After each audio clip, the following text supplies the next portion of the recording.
Ok, les justes. Nous allons commencer l'enseignement.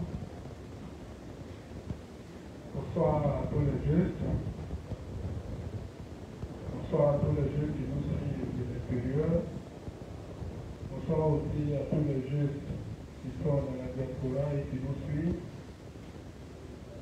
Nous sommes aujourd'hui le 2 juin 2023. Nous sommes aujourd'hui le vendredi 2 juin 2023. Et nous sommes à notre 4e semaine d'enseignement sur le thème Satan. Et je crois bien pour ma part que je termine aujourd'hui. Voilà, moi je termine aujourd'hui, mais le thème n'est pas terminé. Donc sûrement, quelqu'un d'autre sera programmé pour venir continuer le thème. Voilà. Donc, nous avons étudié beaucoup de choses et j'avais voulu utiliser ce soir de vendredi pour permettre à tous ceux qui avaient des préoccupations ou des questions concernant le thème depuis le début jusqu'à aujourd'hui, puisque nous bouclons, voilà, ou si du moins s'il y a des incompréhensions, des points d'ombre, alors nous allons faire l'effort de répondre à qui de droit.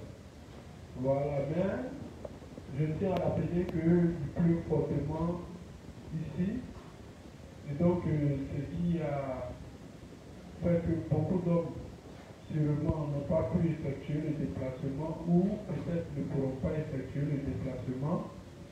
Et pour tous ceux qui sont en route, comme les gens continuent de venir, que Dieu lui-même leur permet d'arriver sains et saufs. Voilà. Et pour tous ceux qui n'ont pas pu arriver aussi, voilà, que en tout cas c'est la volonté de Dieu.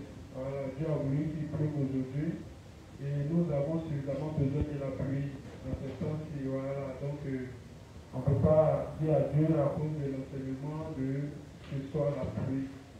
Nous avons aussi besoin de nourriture physique, nous avons aussi besoin de nourriture spirituelle. Voilà, donc la pluie nous arrange aussi.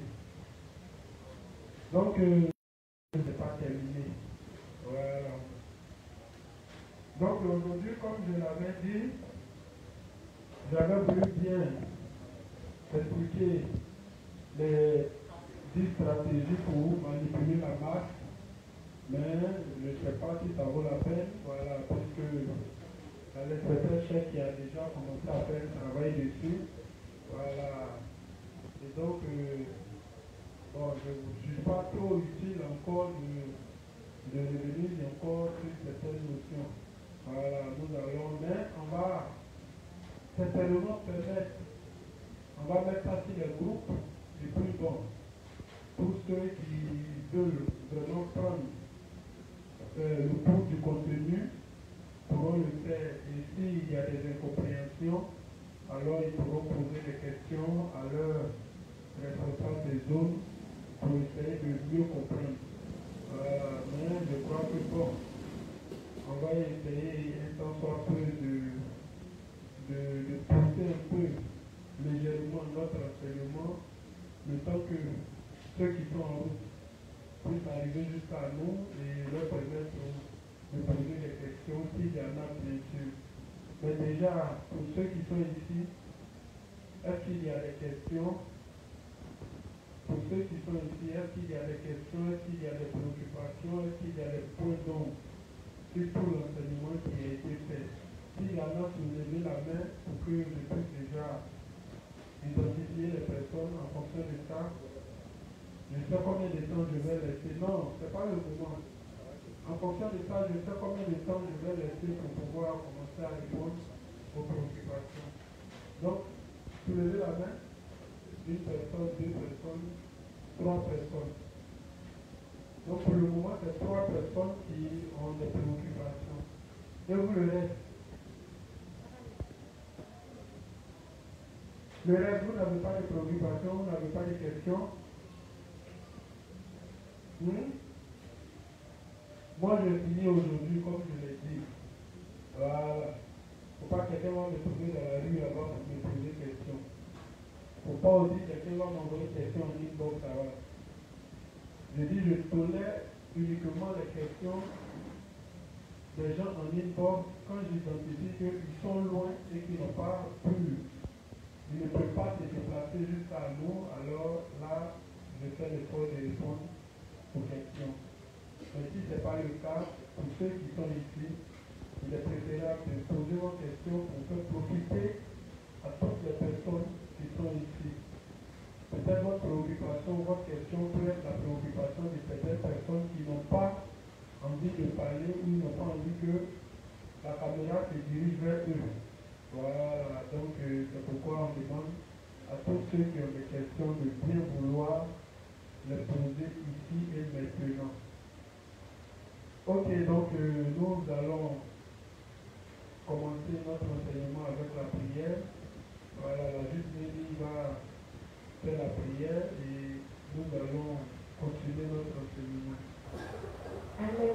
Donc, on va tous se disposer.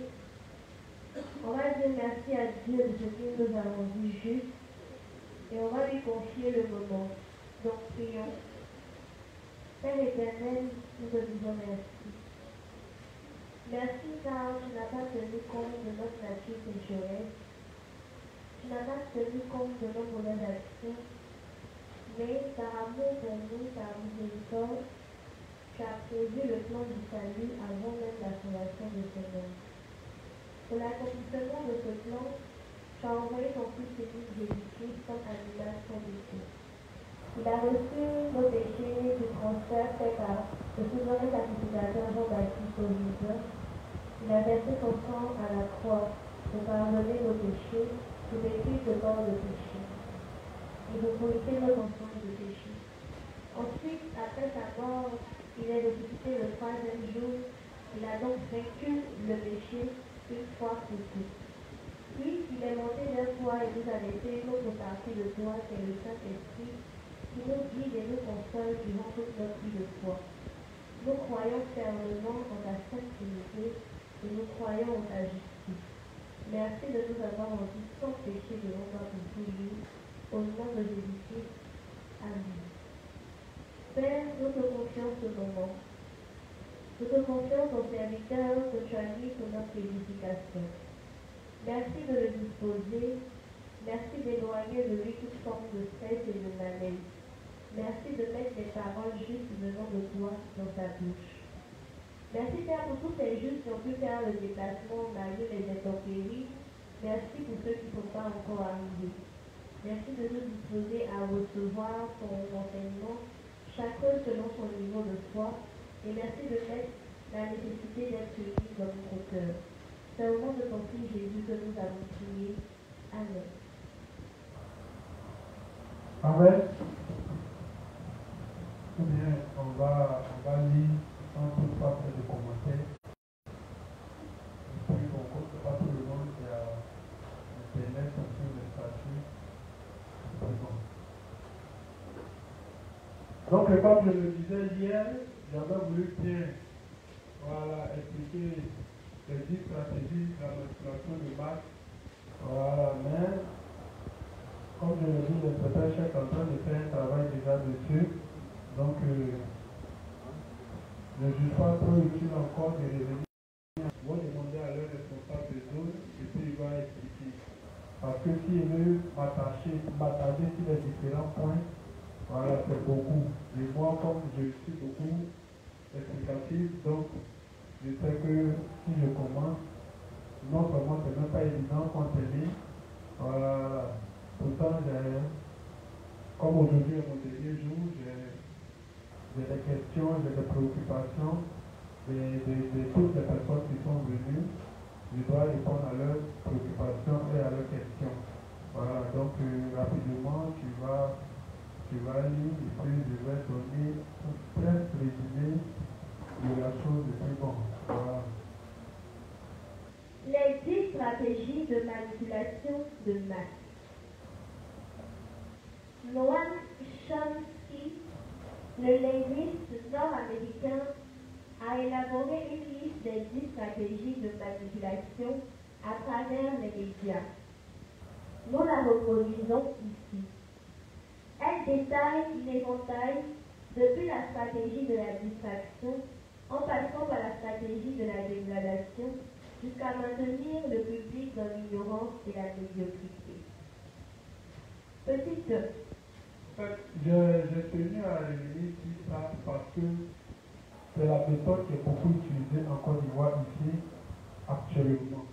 Voilà. Et comme c'est aussi en rapport avec mon thème, c'est pourquoi voilà, j'ai voulu en parler. Amen. Voilà, donc on peut lire. Petite. La stratégie de la distraction. Élément primordial du contrôle social, la stratégie de la diversion consiste à détourner l'attention du public des problèmes importants et des mutations décidées par les élites politiques et économiques grâce à un déluge continuel de distractions et d'informations insignifiantes. La stratégie de la diversion est également indispensable pour empêcher le public de s'intéresser aux connaissances essentielles dans le domaine de la science, de l'économie, de la psychologie, de la neurobiologie et de la cybernétique. Garder l'attention du public distrait, loin des véritables problèmes sociaux, captivé par des sujets sans importance réelle. Garder le public occupé, sans aucun temps pour penser. De retour à la ferme avec les autres animaux. Extrait de Âme silencieuse pour guerre tranquille. Amen. Voilà, donc voici la première étape. Voilà. Mais une chose est sûre, quand les gens ils expliquent les choses, voilà, il y a eux-mêmes qui pensent qu'ils sont intelligents, voilà, eux-mêmes on les manipule aussi. Voilà, c'est pourquoi les plus intelligents, c'est ceux qui comprennent le langage de Dieu. Les questions les plus substantielles sont ce pourquoi on vit, ce pourquoi on meurt. Pourquoi Dieu nous a envoyés sur la terre. Voilà. Voici les questions les plus fondamentales et les plus essentielles. Et comme le diable, comme je l'ai dit, s'est érigé comme ennemi de Dieu, alors il s'est donné un objectif, de détourner les gens de Dieu, de permettre que les gens meurent sans connaître Dieu. C'est le pari qu'il s'est donné. Et il a décidé de mettre tout en œuvre pour accomplir ce projet-là. Donc, ce que lui il souligne ici comme question, comme les notions les plus importantes, bon, si tu connais toutes ces choses, que tu meurs sans connaître Dieu, alors là encore c'est inutile. Amen. Voilà, mais le diable contrôle. Au même titre qu'il élève certaines stars, au même titre qu'il élève certaines nations. Voilà.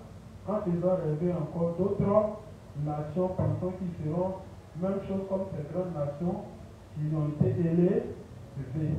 Alors toutes les nations courent vers le développement. Or là encore, c'est un mirage. Voilà. Si toutes les nations sont développées, il y a un problème.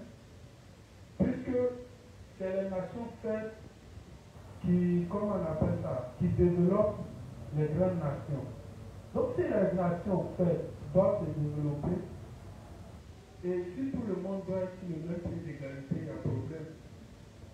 Donc là encore, le diable use des ruses pour encore distraire les gens en élevant des nations et faisant que les nations qui n'ont pas pu atteindre, comment on appelle ça, cette gloire-là, rêvent et espèrent aussi atteindre cette gloire-là. Les choses bizarres, c'est carrément impossible. Amen.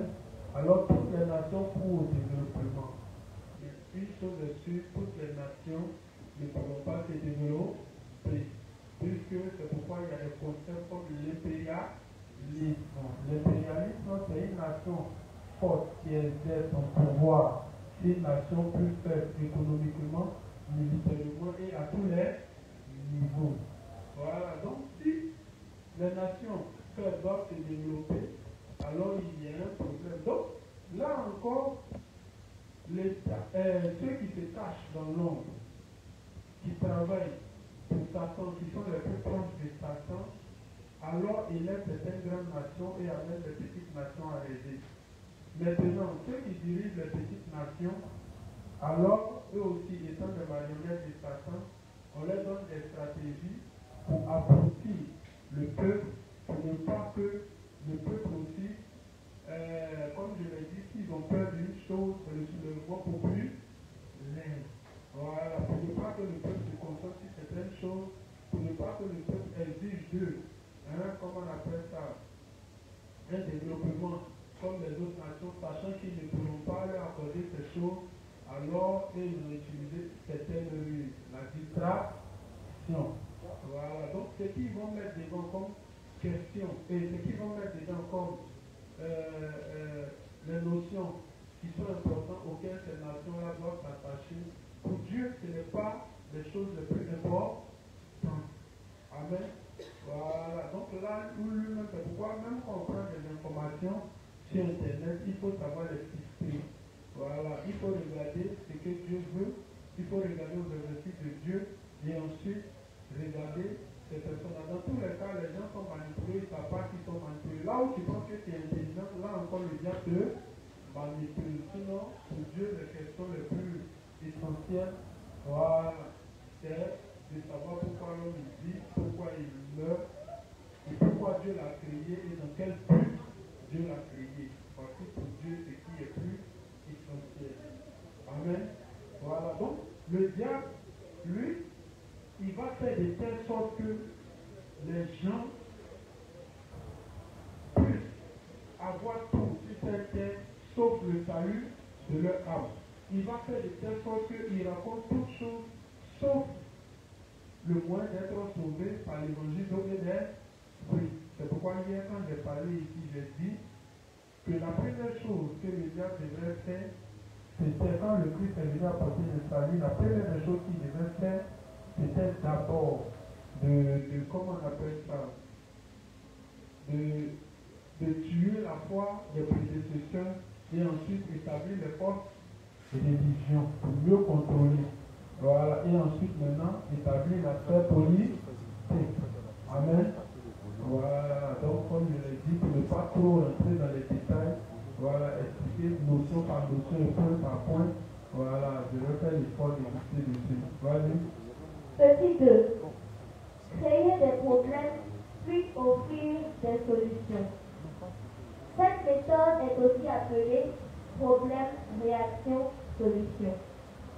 On crée d'abord un problème, une situation prévue pour susciter une certaine réaction du public afin que celui-ci soit lui-même demandeur des mesures qu'on souhaite lui faire accepter.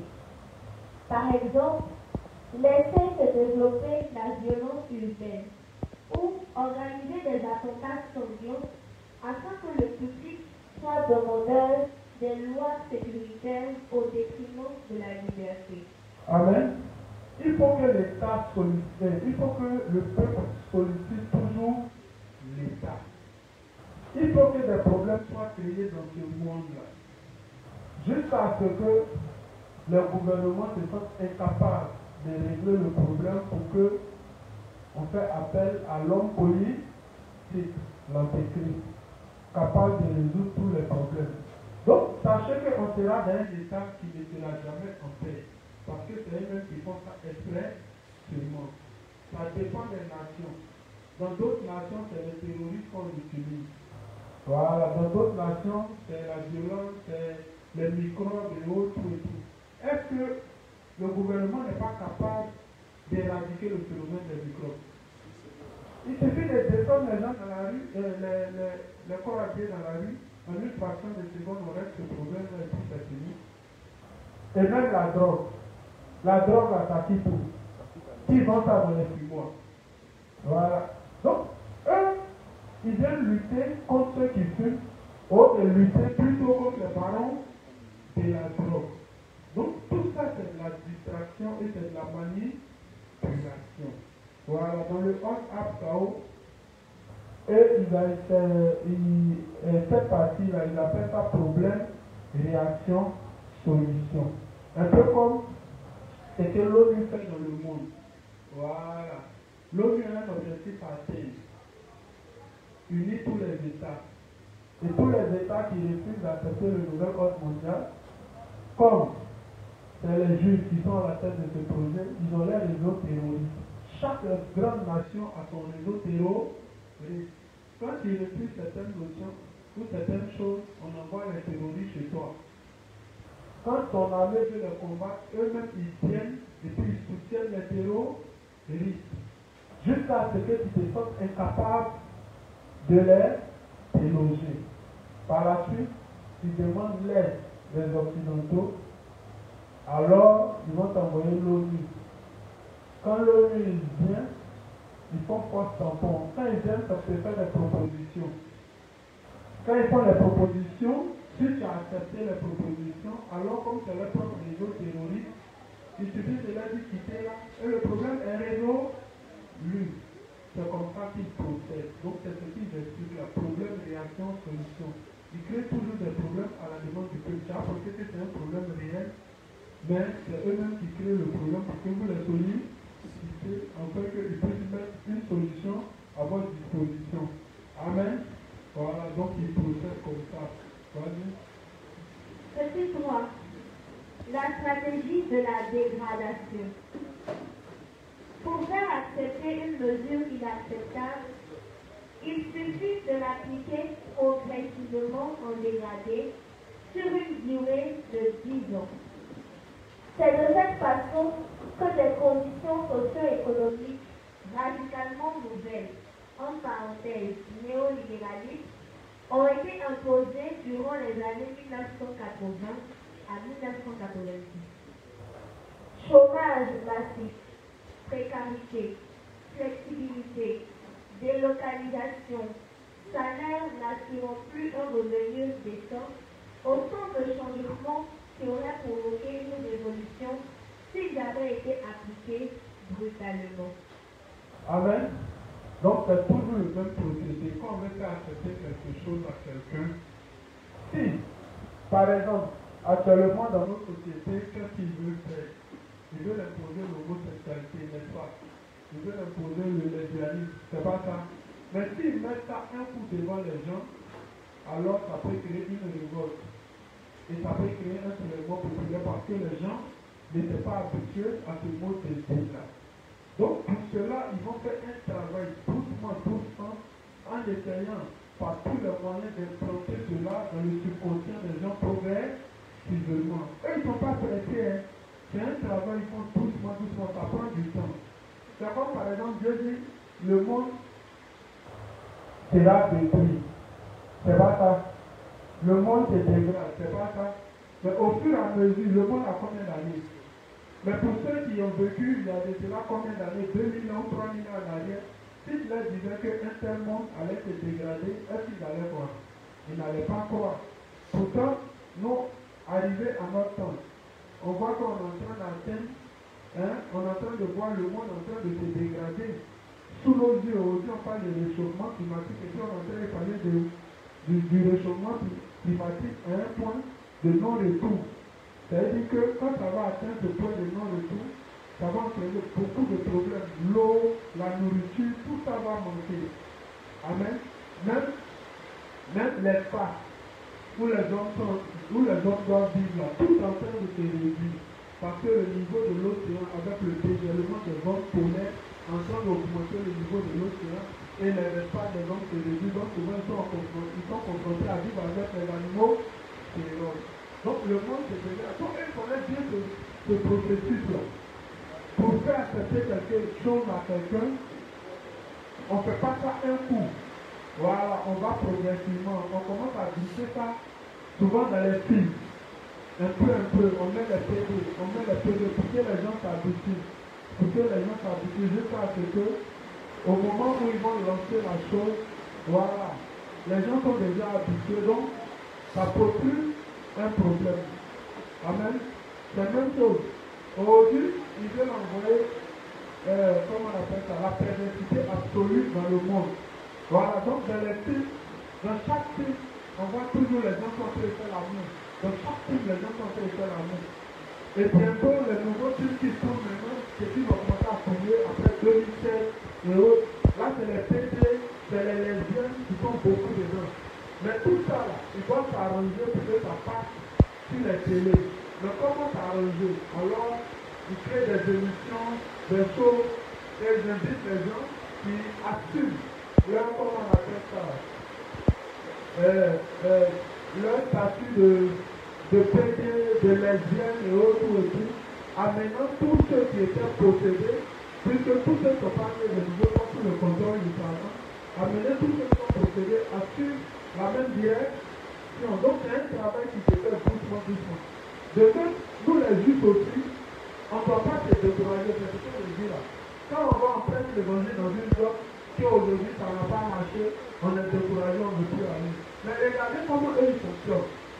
On dit que prendre 10 ans pour faire accepter l'inacceptable à quelqu'un ou à la masse. Mais nous, on fait 1 an, 2 ans après, on est découragé. Amen. Voilà. Vas-y. Petit 4. La stratégie du différé. Une autre façon de faire accepter une décision impopulaire est présentée comme douloureuse mais nécessaire. En appelant l'accord du public dans le présent pour une application dans le futur. Il est toujours plus facile d'accepter un sacrifice futur qu'un sacrifice immédiat. D'abord parce que l'effort n'est pas à fournir tout de suite. Ensuite parce que le public a toujours tendance à espérer naïvement que tout ira mieux demain et que le sacrifice demandé pourra être évité. Enfin, cela laisse du temps au public pour s'habituer à l'idée du changement et l'accepter avec résignation lorsque le moment sera venu. Amen. Qui a compris? Qui n'a pas compris? La partie. Reprends. Petit 4. La stratégie du différé. Une autre façon de faire accepter une décision impopulaire est de la présenter comme douloureuse mais nécessaire, en obtenant l'accord du public dans le présent pour une application dans le futur. Il est toujours plus facile d'accepter un sacrifice futur qu'un sacrifice immédiat. Bon, je ne sais même pas quel exemple je vais prendre et puis vous allez comprendre la partie là.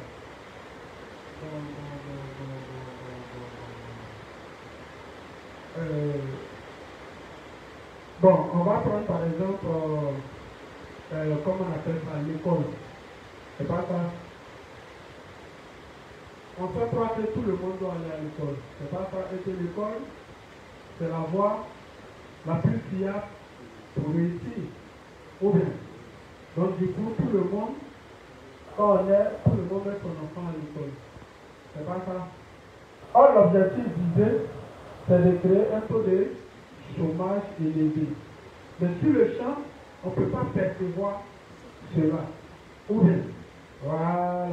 Par exemple, le nombre d'emplois comparé au nombre d'élèves, ou, comment on appelle ça, quand il regarde le nombre d'emplois fournis par l'État, comparé au nombre d'étudiants et d'élèves ou de toutes les personnes qui ont mis à l'école, tu vois que ce n'est pas proportionnel. Mais tout de suite, on ne peut pas percevoir l'objectif visé à long terme.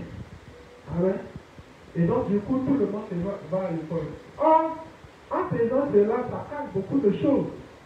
Par exemple, en amenant les gens à l'école, c'est l'aspect visible qui est là et on te dit, ah, tu vas avoir travail.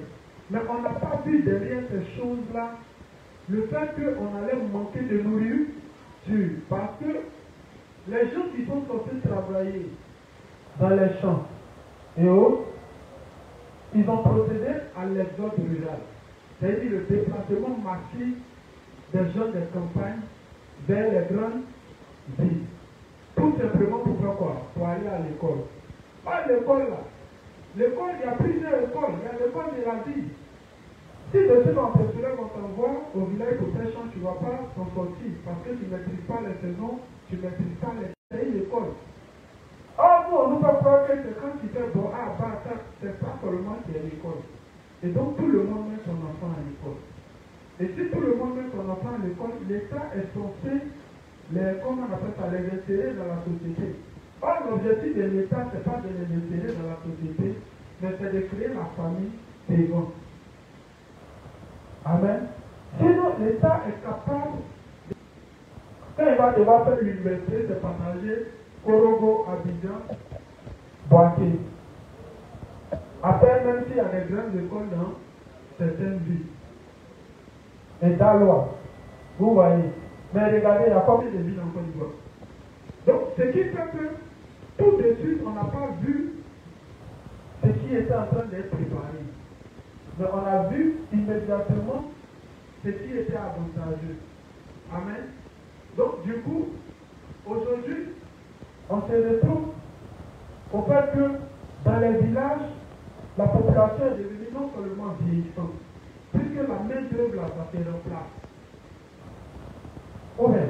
Les parents, quand ils sont là, ils faisaient beaucoup d'enfants avant parce que c'était une main-d'œuvre qualifiée dans les champs. Donc un parent pourrait prendre 3 femmes et puis faire beaucoup d'enfants. Ce qui fait qu'ils pourraient faire des grands champs. Et donc il y a ce qu'ils mangeaient et il y a ce qu'ils commercialisaient. Et il y a ce qui était déporté vers les villes.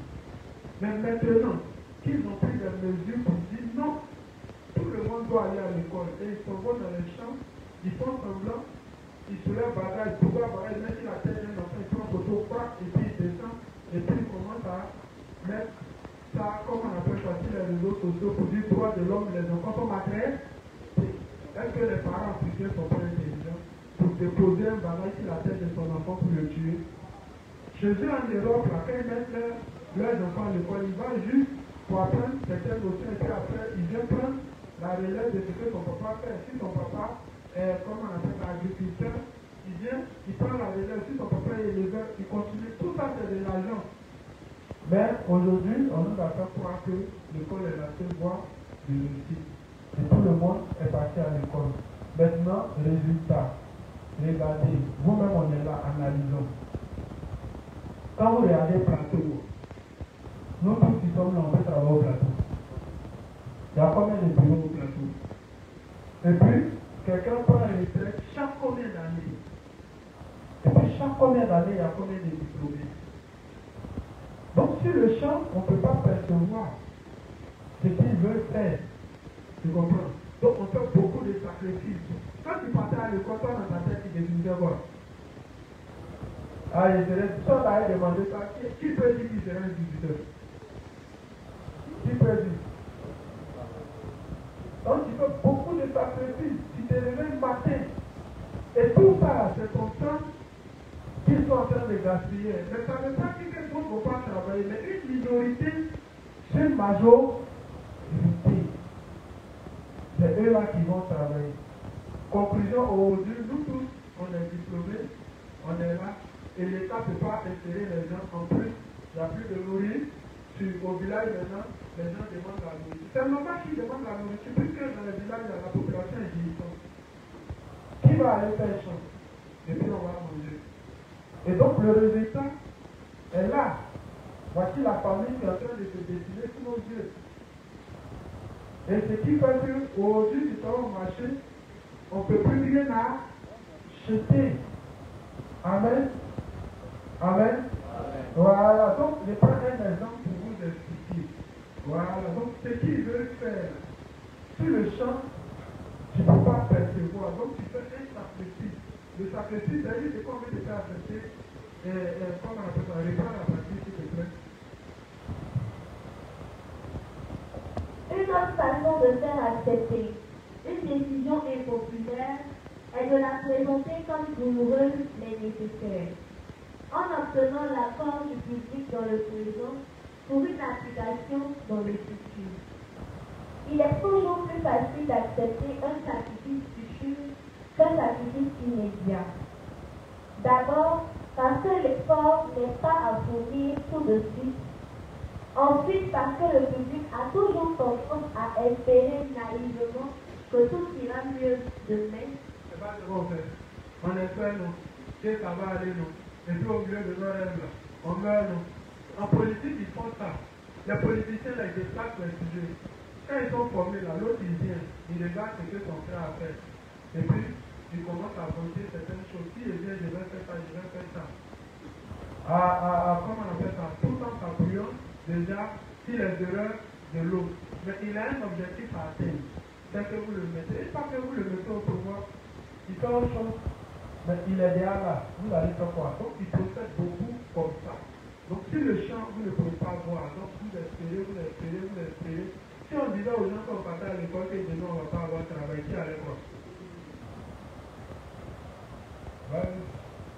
En fait, cela laisse du temps au public pour s'habituer à l'idée du changement et l'accepter avec résignation. Aujourd'hui, tu as pris près de 40 ans de ta vie à aller à l'école. Tu n'as pas travaillé, ça va. C'est maintenant que tu te rends compte qu'ils ont fait l'école pour créer beaucoup d'éclairés et de choses. Mais tout de suite, tu ne pouvais pas percevoir cela. Quand tu avais commencé dans les petits, tu ne pouvais pas percevoir. C'est toujours le même rêve au vent. Les premiers qui vont, on les met pas. Ils travaillent, quand ils arrivent au village, tout le monde est frustré. Tout le monde est mettait et puis on met à l'école. Or, l'objectif de l'État, ce n'est pas de faire de telle sorte que tout le monde travaille. Non. Mais dans un premier temps, on fait travailler beaucoup d'hommes. Voilà, pour amener tout le monde à suivre cette voie-là. Or, devant là-bas, il y a l'objectif à atteindre, le chômage et la famille. Et c'est ce que nous voyons aujourd'hui. Amen. Vas-y. Même si ça peut s'expliquer dans d'autres notions, mais bon, je prends ces exemples-là pour vous aider à comprendre un peu voilà, quelque chose. Vas-y. Petit 5. S'adresser au public comme à des enfants en bas âge. La plupart des publicités destinées au grand public utilisent un discours, des arguments, des personnages et un ton particulièrement infantilisant, souvent proche du débilitant, comme si le spectateur était un enfant en bas âge ou un handicapé mental. Donc, tout ce qu'on veut faire, on met tout dans l'humour. Amen. Voilà, dans l'humour, on dit beaucoup de choses. Si tu te concentres pour parler, les gens, ils vont prendre là. Donc, on met tout dans l'amusement et dans l'amusement, on glisse les choses. Un peu comme ce que, comment on appelle ça? Les nouvelles chaînes sont en train de faire maintenant les buzz. Voilà, dans les buzz, dans les gens qu'on invite maintenant, vous allez voir les sujets qu'on met là. Regardez, on parle de ça avec beaucoup d'ironie, avec beaucoup d'amusement. Or, c'est l'objectif qui est là. C'est-à-dire que vous ne prêtez pas attention à ça parce que vous pensez qu'ils sont en train de jouer. C'est ce qui vous fait accepter eux-mêmes. Vas-y. Plus on cherchera à tromper le spectateur, plus on adoptera un ton infantilisant. Pourquoi? Si on s'adresse à une personne comme si elle était âgée de 12 ans, elle fait de âme silencieuse pour guerre tranquille. Petit 6. Faire appel à l'émotionnel plutôt qu'à la réflexion. Faire appel à l'émotionnel est une technique classique pour court-circuiter l'analyse rationnelle et donc le sens critique des individus. De plus, l'utilisation du registre émotionnel permet d'ouvrir la porte d'accès à l'inconscient pour y implanter des idées, des désirs, des peurs, des pulsions ou des comportements. Petit 7. En fait, je dis, je ne peux pas prendre chaque point pour expliquer ça, pour me prendre le temps. Voilà, donc du coup, ce qu'on va faire, on va mettre ça sur le groupe. Voilà. Et puis maintenant, on va étudier à fond. Ceux qui ne comprennent pas vont demander à leurs responsables des autres. Voilà, parce que chaque point qu'on développe, chaque point là, si on veut développer, ça va nous prendre tellement de temps. Or, aujourd'hui est mon dernier jour. Et du coup, il y a d'autres qui ont des questions, qui ont des préoccupations, et ils doivent les poser. Voilà, mais dans un premier temps, comme je l'ai dit, lire, pour qu'on prenne connaissance. C'est vrai, même si vous ne comprenez pas, c'est pas grave. Après, on va revenir dessus, on va, si vous voulez, on peut faire de ça une étude, objet d'étude, comme disant. Amen. Voilà. Mais une chose est sûre, l'idée générale de toutes ces choses, c'est que le diable a un objectif, détourner les gens de ce qui est plus essentiel et de ce qui est plus essentiel. Voilà. Qui est pourquoi l'homme vit, pourquoi il meurt, et il doit chercher Dieu. Normalement, tout homme doit pouvoir, avec tout ce qu'il voit à la mort, toutes ces choses, ça doit interpeller sa conscience. Il doit être un être réfléchi. Voilà, parce qu'il doit être différent des animaux. Mais pour finir, on a comme l'impression que l'homme et l'animal, il n'y a plus de différence. Voilà. Et souvent, on a comme l'impression que l'animal réfléchit mieux que l'homme. Parce que c'est rare de voir un animal, un mâle, en train d'aller coucher avec un autre mâle. Ça, même chez les animaux, mais ils font pas. Donc, la conscience, le cerveau, tout ce que Dieu nous a donné, le sens d'analogie, tout ce que Dieu nous a donné qu'on devrait utiliser pour réfléchir et percevoir la vie comme Dieu voulait qu'on la perçoive. On ne l'a pas fait ici. Amen. Voilà, donc c'est un peu l'idée qui est là. Donc le diable détourne notre vision, il fait tout, il met tout en œuvre pour que nous mourons sans connaître Dieu. Amen. Et pour cela, il utilise plusieurs stratégies. Voilà, donc dans ce qu'ils vont expliquer, voilà, ils vont faire comprendre que, bon, dans nos sociétés actuelles, il y a des problèmes fondamentaux qui sont là. Puis tu vois les trucs comme ça, là. Et on voit ça comme de l'amusement, mais c'est le monde que le diable a créé là qui est là. Amen. Voilà, donc il y a une idée générale à garder, c'est pourquoi on ne peut pas s'attacher sur chaque point. Petit 7. Maintenir le public dans l'ignorance et la bêtise. Faire en sorte que le public soit incapable de comprendre les technologies et les méthodes utilisées pour son contrôle et son esclavage. La qualité de l'éducation donnée aux classes inférieures doit être la plus pauvre, de telle sorte que le fossé de l'ignorance qui isole les classes inférieures des classes supérieures soit et demeure incompréhensible pour les classes inférieures. Donc vous avez compris le rôle de Kandia Kamara, non? Voilà, elle vient pour apporter la jeunesse. L'autre vient pour vérifier si c'est le travail que l'autre a fait là. Ça vient marcher. Voilà, si les élèves sont des bêtes. Donc elle vient et puis on rend les élèves bêtes. Et puis l'autre vient maintenant, elle ramène les choses à la normale pour voir si, comment on appelle ça, le travail de l'autre là a marché. Est-ce que quand on te met dans la bêtise et puis après maintenant on t'envoie on veut t'amener à réfléchir ou à être intelligent, on compare, on regarde ton intelligence pour voir si, comment on appelle ça, si tu réfléchis mieux encore, tu vois, non? Voilà, et quand on contrôle, les enfants de maintenant, ils deviennent de plus en plus bêtes. Voilà, si les fondements qu'on leur a donnés, si c'est du n'importe quoi, alors c'est que tu as construit dessus, ça a donné quoi? En toute chose, c'est le fondement. Une fois que les fondements sont ratés, tout ce que tu as construit dessus, c'est tout. Sinon, quand on prend quelqu'un qui n'est pas lettré, qui elle-même n'est pas, comment on appelle ça, son parcours scolaire n'est pas aussi excellent que ça. Et puis on l'établit comme ministre de l'Éducation nationale. Vous attendez quoi? Vous attendez quoi? Donc c'est un objectif très précis. Il faut que les enfants deviennent de plus en plus bêtes. Parce que c'est s'ils sont de plus en plus bêtes que tout ce qu'ils sont en train de mettre comme programme là. Hein? Tout le monde de bestialité qu'ils sont en train de construire, c'est là que ça peut aboutir. Mais si les gens y réfléchissent, alors on ne pourra pas construire ce monde de bestialité. Amen. Voilà, donc tout ce qu'ils font là, tout est bien calculé. Voilà, vous prenez quand il y a camarade, mais pourquoi on peut la mettre comme ministre de l'Éducation nationale? Quelqu'un même qui ne comprend pas français, c'est l'objectif qui est là. Amen. On ne fait plus la promotion de l'excellence, mais on fait la promotion de la médiocrité. Amen. Vas-y. Petit 8. Encourager le public à se complaire dans la médiocrité.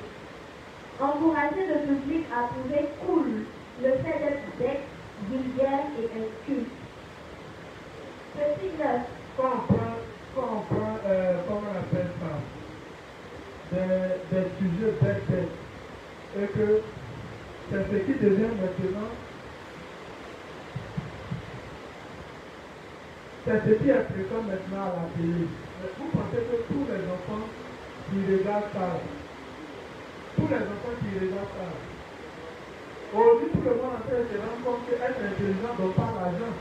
Ou même, c'est être bête qui donne l'argent. Ils pensent qu'en étant bête, ils vont avoir l'argent. Or là encore, c'est pas l'objectif. L'objectif de la société, donc très bête, mais c'est pas pour leur donner l'argent et tout. Donc on prend d'abord des bêtes, et puis on les élève pour conduire d'autres à être bêtes. Pensant que être bête, ils donnent l'argent. Non, être bête ne donne pas l'argent. Quand ils vont atteindre l'objectif, ça va avoir tout le temps d'une bête, elles n'auront rien à voir. C'est pour conduire tout le monde vers la prise. C'est tout. Sinon, c'est pas pour donner l'argent à quelqu'un. Voilà, mais dans cette première vision congélation, de besoin ornement, voici les gens maintenant qui se balancent sur nos télé et sinon, tout le monde est vu partout, sur toutes les scènes. Donc, du coup, les enfants qui regardent ça maintenant, ils cherchent à faire quoi? Ils cherchent à copier toutes ces choses-là. Donc, il faut créer une société d'hommes carrément médiocres. Et c'est l'objectif qui est là. Vas-y. Petit 9. Remplacer la révolte par la culpabilité.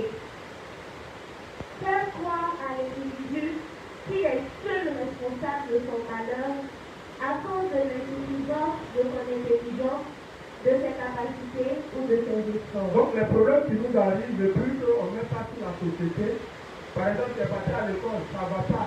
Ou bien, normalement, quand l'État donne comme voie des moyens, tout le monde doit aller à l'école, et ceux qui ne vont pas, on s'arrange pour qu'ils partent à l'école en faisant croire aux gens que les gens sont maltraités, le droit de l'homme aurait pu de scolariser les gens. Si vous voulez qu'on scolarise tout le monde, c'est que vous êtes capable, à la fin de leur parcours scolaire, de les insérer dans la société. Mais maintenant, les gens ne sont pas insérés dans la société. Et puis, une minorité, une majorité arrive à s'en sortir. Maintenant, plutôt que la masse prenne conscience, vous dites, mais vous savez qu'à partir à l'école, on a tout laissé, on a tout abandonné, on est parti à l'école. Maintenant, l'État ne peut plus s'insérer, où tout le monde doit se lever maintenant pour accuser l'État. On se fait croire que non, le problème, ce n'est pas l'État. Mais pourquoi celle-là s'est en sortie? Pourquoi celle-là s'est en sortie? Donc, le problème, ce n'est pas l'État, mais le problème, c'est toi. C'est parce que tu n'es pas suffisamment intelligent pour avoir une place dans une telle société. Vous comprenez? Et c'est ce qu'ils expliquent là. Et ça t'amène à te culpabiliser. Ah non, attends, moi-même là, je n'ai pas de talent. Mais si tu as passé 30 ans de ta vie à aller à l'école, tu te lèves à quelle heure? Tu viens à quelle heure? Mais comment tu peux, le talent là, tu vas le valoriser comment? Comment tu peux réfléchir à autre chose pour faire autre chose? C'est là-bas qu'on compte que tu as mis ton talent. Donc, quand tu finis ça, à 30 ans de ta vie, c'est maintenant que tu vas venir regarder en toi tes exploits, tes qualités et autres. Mais c'est déjà trop tard. Un enfant là, c'est au bas âge qu'on lui inculque les choses. Une fois qu'il est vieux, là, il a beaucoup de trucs dans sa tête. Donc, pour lui mettre les choses dans la tête, c'est compliqué.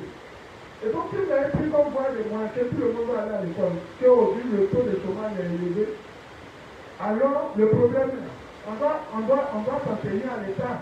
Parce que c'est eux qui nous ont fait croire que la seule voie de réussite, c'est l'école. Ils ont fait croire aux gens que les gens qui sont dans les villages, qui font les champs, qui s'en sortent, ça, c'est pas normal. Que tout le monde doit aller à l'école. Donc si tout le monde doit aller à l'école, c'est qu'il y a place pour tout le monde. Maintenant, on finit maintenant, vous me regardez. Nos grands frères qui ne travaillent pas. Nous-mêmes là, moi mon bac c'est 2008-2009. Imagine ça fait combien d'années? C'est déjà périmé. Imagine nos grands frères, imagine ceux qui... Mais ils espèrent toujours. Donc c'est le taux de chômage élevé. Et c'est l'objectif qui est là. Maintenant, on ne peut plus. C'est ce qui fait qu'aujourd'hui, il y a beaucoup de dépression parce que tu as pris pratiquement 30 ans à 40 ans de ta vie à aller à l'école, aller à l'université. Tu finis là, l'État ne peut pas t'insérer.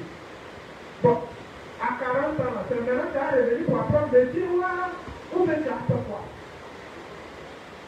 De toi à moi, tu as fait quoi? Donc tu vois ta vie en train de s'évanouir devant toi comme ça. Et réflexion, un matin, tu piques avec Christ, pac, c'est parti. Et donc c'est ce qu'il explique là. C'est des choses qui sont faites exprès. Voilà. Donc plutôt que tout le monde va se soulever pour dire, mais pourquoi vous avez dit d'aller à l'école? Pourquoi vous avez dit que c'est la voie de réussite? L'État va nous trouver du travail à poursuivre. Et l'autre, quand il vient, il regarde le taux de chômage que l'autre a créé. Quand il vient, il dit, bon, moi, quand il va venir, il va vous donner travail. Et puis il vient, une minorité, une majorité, toujours travaille, et la majorité ne travaille pas. Et toi, tu es là, tu te culpabilises. Ah, c'est moi, je ne vaux rien, c'est moi, je ne suis pas intelligent, moi, ou bien c'est... Et puis, ainsi de suite. Donc, ça, tout ça, c'est fait exprès. Voilà, c'est fait exprès. Il faut créer des gens qui sont allés à l'école, les éclairer, et puis les mettre au chômage. Un éclairé qu'on met au chômage devient dangereux pour la société. Il va mettre son talent dans d'autres points qui vont pénaliser l'État. C'est pourquoi aujourd'hui, il y a les braquages, il y a les vols. Et tout ça crée l'insécurité parce que quand c'est comme ça, c'est l'instinct de Dieu. Chacun va utiliser tous les moyens de bord pour pouvoir avoir une place dans la société. Et peu importe, toutes les méthodes sont bonnes. Tous les Américains, contrairement, ils veulent manger. Et puis les autres s'en sortent. Et puis ils disent, ils sont heureux. Non, je vais aller prendre pour les autres pour essayer de m'en sortir. Donc chacun va utiliser les méthodes et les recours qui lui sont, comment on appelle ça, qui va juger comme méthode qui est bonne. Amen. Vas-y. Ainsi, au lieu de se révolter contre l'économie, l'individu s'auto-dévalue et culpabilise, ce qui engendre un état dépressif dont l'un de ses effets est l'inhibition de l'action. Et sans action, pas de évolution. Ceci dit, connaître les individus mieux qu'ils ne se connaissent eux-mêmes. Au cours des 50 dernières années, les progrès fulgurants de l'action ont creusé un fossé et psychologiquement. Le système en est arrivé à mieux connaître l'individu moyen que celui-ci de se connaître lui-même. Cela signifie que, dans la majorité des cas, le système détient un plus grand contrôle et un plus grand pouvoir sur les individus que les individus eux-mêmes. Amen. Donc, le système de contrôle, pour mieux contrôler les hommes, il faut mieux les connaître. Voilà. Et quand vous prenez les réseaux sociaux, à partir des réseaux sociaux, là, on connaît la vie de tout le monde. Parce qu'aujourd'hui, tout ce que les gens font, ils postent. Donc, il suffit d'aller derrière sa page, on sait ce qu'il fait. On connaît ses habitudes. On sait ce qu'il aime porter. On sait ce qu'il aime manger. On sait ce qu'il aime boire. On sait les endroits qu'il aime fréquenter. Donc, à partir de là, on connaît sans oublier toutes les études qu'ils ont mis en place, psychologie, psychanalyse, anthropologie, sociologie. Tout ça, c'était l'étude du comportement de l'homme. Et une fois qu'ils ont maîtrisé, comment on appelle ça, le mode de fonctionnement de l'homme, puisque l'objectif est d'arriver à un résultat. Voilà, avoir le contrôle total de tous les hommes pour pouvoir leur implanter la plus RFID. Donc ils ont pris le temps pour bien étudier l'homme. Et c'est parce qu'ils connaissent leur mentalité maintenant qu'ils peuvent mettre certaines choses en place et ils savent qu'on veut ou on ne veut pas, on finira par adopter. Voilà, et c'est ça le révérend dit, les hommes n'ont pas de caractère, ils sont les plus produits de l'environnement. Ce qui est autour d'eux, c'est ce qui finit par les conditionner. Donc, si on crée un environnement qui fait la promotion du péché, si on crée un environnement qui fait la promotion de la médiocrité, les gens finiront par être médiocres. Si on crée un environnement qui, comment on appelle ça, qui fait la promotion de l'homosexualité, au bout d'un certain temps, les gens vont commencer, aujourd'hui, même les boss qui les voient en entreprise, même les garçons qui les voient comme ça, tout le monde en train d'imprimer. Voilà, parce qu'ils savent que l'homme aime l'argent. Voilà, l'argent, comme je l'ai dit, c'est un système de contrôle. Voilà. C'est pourquoi ils vont contrôler l'homme avec l'argent et après ils vont faire disparaître l'argent au profit de la puce. Son argent est dedans, tout est dedans. Donc, ça a été tellement déjà dit, étant dépendants entièrement de l'argent, que quand ils vont changer de méthode, ils vont demander aux gens de venir prendre la pluie, sinon tu ne peux ni acheter, ni vendre, ni manger, alors tu seras obligé d'aller le faire. Or, nous, Dieu nous a déjà averti, celui qui va prendre la pluie, celui qui va prendre la marque, à la fin des temps, son sort sera scellé. Voilà, parce que si tu as pris la pluie, on dit le projet de la pluie, c'est pour annuler en l'homme ce qu'on appelle le libre arbitre. C'est pourquoi ça va fonctionner avec les champs magnétiques, ça va fonctionner avec, comment on appelle ça, Internet et autres, tout et tout. À partir de là, on pourra contrôler la conscience de l'homme. C'est ce qu'ils sont en train de chercher à faire, avoir le contrôle total de tous les humains. Même les 4 PMU que vous voyez là, tout ça là, c'est contrôle, c'est système de contrôle. Tout ce qu'ils mettent en place maintenant, c'est pour avoir le contrôle total des hommes. Voilà, étudier les hommes, voir ce qu'ils aiment faire, leur attitude, tout ça. C'est tout ça là, ils sont en train d'étudier. Une fois qu'on a le contrôle total des hommes, alors on sait quel système il faut mettre en place pour les amener et tous à adorer le diable. Amen. Voilà, donc comme je l'ai dit, je ne peux pas trop m'attacher sur chaque point, sur chaque notion pour l'expliquer. Voilà, ce n'est pas l'objet de mon cours. Et aussi, comme on appelle ça, comme aujourd'hui est le dernier jour, si je vais prendre pour faire étudier ça dans le moins de détails, on ne va pas finir aujourd'hui. Donc, je vais permettre à tous ceux qui ont des questions sur l'enseignement qui a été fait durant tout ce temps, durant les 4 semaines là. Tous ceux qui ont des préoccupations, tous ceux qui ont des questions, tous ceux qui ont des points d'ordre, alors je vais demander à toute personne de pouvoir bien poser sa préoccupation ou sa question. Donc, il faut faire passer le micro à tous ceux qui veulent poser leurs questions.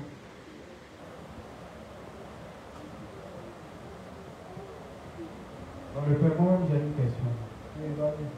Bon, en fait, durant la semaine, on a eu à travailler sur comment Satan contrôle l'humanité.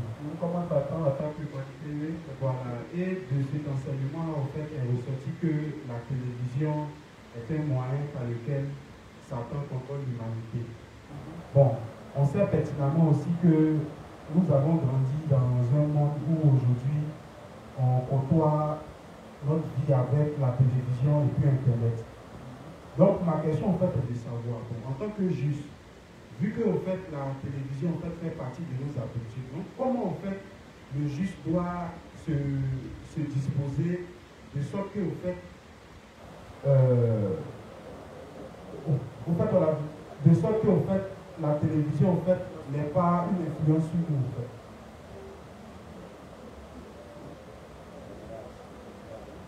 Si c'est, comment on appelle ça, influence, en tout cas, à quelque part, ça aura une influence sur certaines personnes. Voilà. Mais seulement le problème, c'est système dans système. Voilà. Il faut connaître d'abord pourquoi le diable a créé ce qu'on appelle les audios visuels. Son objectif à travers les audios visuels. Amen. Aujourd'hui, Dieu, s'il a voulu une chose, c'est que les hommes côtoient sa parole. Et la parole, c'est tout ce que Dieu veut. C'est toute la volonté de Dieu qui est traduite dans la parole. Et c'était d'aller reproduire. C'était d'aller reproduire tout ce qu'on voyait. Mais on faisait ces choses parce qu'on ne comprenait pas le véritable sens. Alors, maintenant, l'Église a un rôle.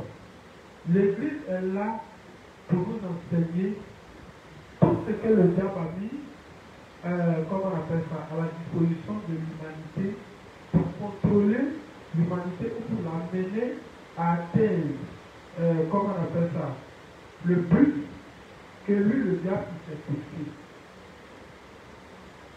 Pour que la télé n'ait pas une certaine influence sur nous, d'abord, c'est de d'abord avertir les gens sur le danger de la télé. En toute chose, quand tu es déjà averti, ça a déjà fait un pas. Maintenant, la deuxième chose, quand tu regardes la télé, il ne faut pas automatiquement chercher à approprier tout ce que tu vois à la télé. Et pour cela, pour y arriver, il faut savoir ce que Dieu veut. Il faut côtoyer la parole. Parce que c'est la parole qui va nous aider à comprendre que tout ce que le diable met dans la télé est là pour promouvoir la culture du péché. Et si Dieu a horreur d'une chose, c'est le péché. Alors, même si je dois regarder la télé, je regarde la télé non pas pour me laisser influencer, mais je regarde la télé pour voir toutes les stratégies de manipulation du diable au travers de la télé. Et prier Dieu pour que Dieu m'aide pour ne pas être influencé ou impacté à un point où ces choses-là vont m'amener non seulement à me détourner de Dieu, et aussi à m'amener à suivre toute la tendance que le diable est en train de nous inculquer à travers les audios spirituels. Donc moi je pense que c'est la parole de Dieu, puisque le livre lui-même nous dit, la culture du péché est tellement élevée qu'actuellement ce n'est pas le moment de faire la morale aux gens. Ce n'est pas le moment de faire le cours de morale. C'est le moment de leur prêcher l'évangile, la voie du salut, pour que si le Saint-Esprit vient en eux, le Saint-Esprit lui-même va les aider à comprendre ces choses-là à travers l'Église, à travers les serviteurs, et ils pourront s'en détourner. Amen. Mais c'est pourquoi quand les gens viennent dans l'Église, on vous demande de ne pas vous attacher sur la parole. Laissez-le à parole. Cherchez à transformer leur être intérieur. Cherchons à les, comment on appelle ça, les briser avec la parole. C'est le Saint-Esprit qui change, c'est le Saint-Esprit qui transforme.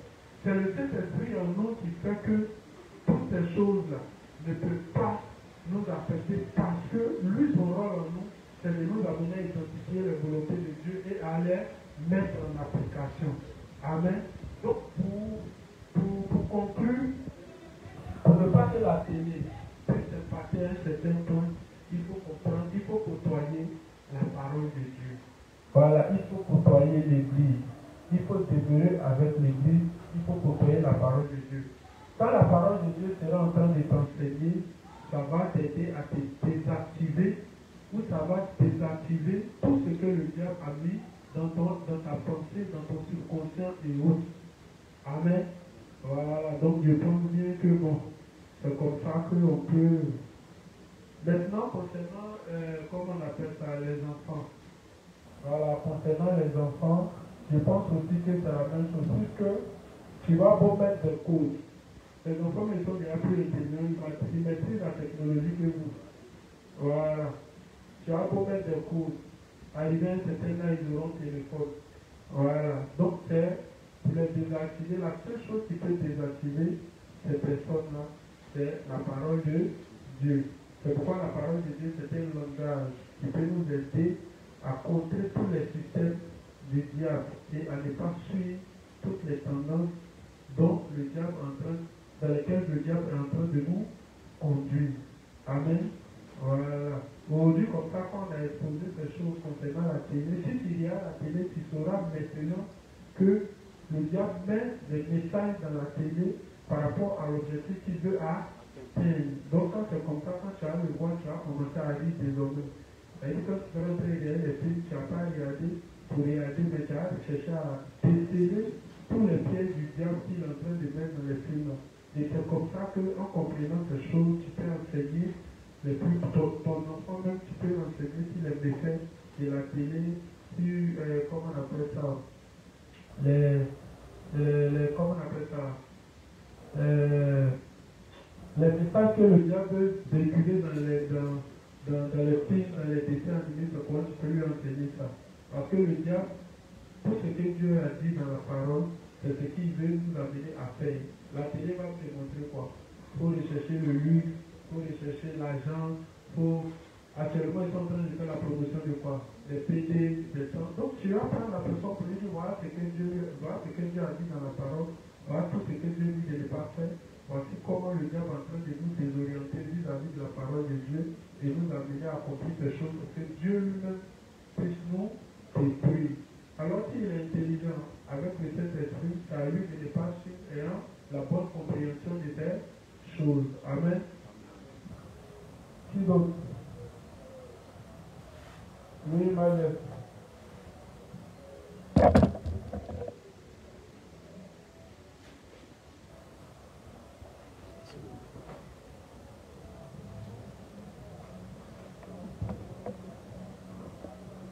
Bonsoir, Assemblée. Bonsoir, le Père. Bonsoir. En fait, ma question, c'est concernant les esprits. Tu as dit dans ton exposé que quand le diable a été crucifié, il est venu avec le ciel des anges. Et puis, qu'il y a des mondes cosmiques, il y a certains qui sont logés dans la forêt, d'autres dans les eaux. Moi, ma question, c'est en ce qui concerne les esprits, comment on appelle ça, de mari de nuit, de femme de nuit. Bon, tu as dit ici aussi que les esprits nous apparaissent selon la conception qu'on a de lui. Mais pourquoi dans nos langues, ces noms existent? Par exemple, moi je suis à Caen, on parle de Blolop bien, Blolop là. Voilà. Est-ce que c'est parti de connaissance de ça que ce nom existe? Parce que quand on parle de mari de nuit, de femme de nuit, et que ça existe dans nos langues, c'est qu'ils savent que non, un mari c'est quelqu'un qui est constitué avec tout un organe génital et autres. Bon, j'en veux vous preuve que moi dans mon quartier, là où j'ai grandi, il y a une femme là. Bon, selon ce que ma maman nous a dit, elle avait un puissant esprit de mari de nuit. Elle, chaque fois qu'elle dort, elle se réveille, elle a l'impression que non, elle a couché avec quelqu'un. Elle a l'impression. Bon, quand elle se réveille, selon ce qu'elle a dit, pendant ce jamais elle ressent des choses. Maintenant, c'était tellement fort que, avant de dormir un jour, elle a demandé à un de ses frères de la ligoter, c'est-à-dire dort habillé, de la tâche, avec truc pour fixer ses vêtements. Mais au milieu de la nuit, là, ça s'est passé le matin, elle se réveille les nuits, les fois dans les temps de veille, tout ça, elle a senti que non, elle a eu des rapports. Donc, bon, c'est un peu confus dans ma tête, puisque tu as dit que, bon, tu as parlé des esprits, je veux que tu expliques un peu. Allô? J'ai dit, quand tu prends le témoignage de quelqu'un, un fait que toi-même tu n'as pas vécu, tu n'as pas vu, elle dit la personne a témoigné. C'est que si c'est ça, là, tous ceux qui ont dit ils sont pas dit voir Dieu au ciel, là, encore.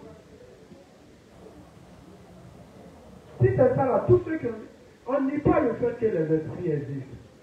Mais les hommes, là, ils mentent beaucoup. Les hommes, là, ils mentent beaucoup.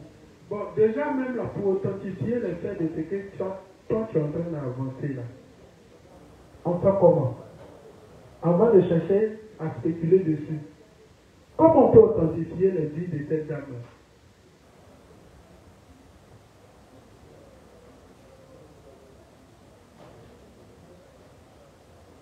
La Bible dit celui qui ment, il tire son mensonge de ses propres sources. Déjà, comment on peut authentifier ces choses-là? Dans les villages, les gens côtoient les esprits. Voilà, les gens côtoient les esprits. Mais moi, je ne peux pas venir parler d'une chose que je n'ai jamais vue. Voilà. Ça, c'est un témoignage qui t'a été rendu. Si c'est le témoignage, là, les gens ils mentent toujours à l'église. Si c'est ce témoignage-là, si c'est ce témoignage qui est appuyé pour venir me poser des questions, les gens là, ils mentent toujours. Il y a d'autres mecs qui disent que, il y a une femme là, elle prêche, elle dit qu'elle est partie, elle n'était pas à l'hôpital, il y a quelqu'un qui était mort ou bien quoi, elle est rentrée, donc elle a laissé seule avec le mort, elle a prié, le mort a fini par se lever. Bon, il n'y a pas preuve. Il n'y a pas preuve.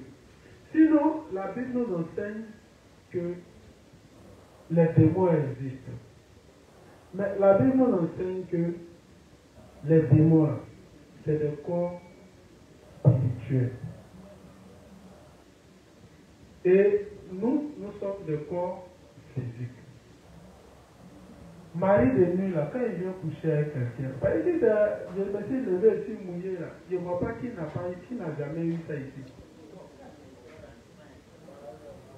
Si c'est ça, on appelle mari de nuit, là, c'est que tout le monde a déjà eu ça ici. Si c'est pas ça, là, avec ton mari de nuit, là, ça se passe comment? Pourquoi il n'a pas enchanté depuis? S'il peut coucher à elle physiquement, c'est qu'il peut l'enchanter. Ou bien là, on dit quoi? Il n'a pas accès. Est-ce que les esprits amènent au pays? Majesté, est-ce que les esprits amènent au pays?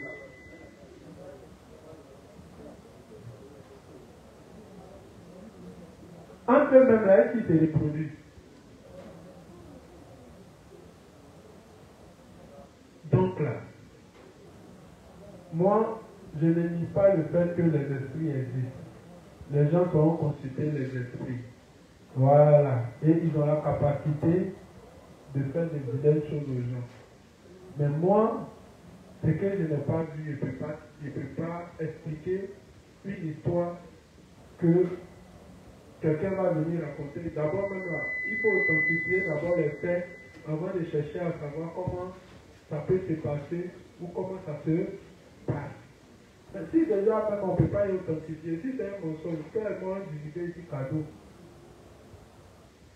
Pour faire un village, lui quand il est venu dire, il n'a jamais vu. Il entend ça beaucoup au village. Mais bon, je ne sais pas comment. Je sais que quand le soir arrive, mon nom sera derrière ses femmes. Voilà, Marie de nuit, lui, vient à quel moment, moi je ne sais pas.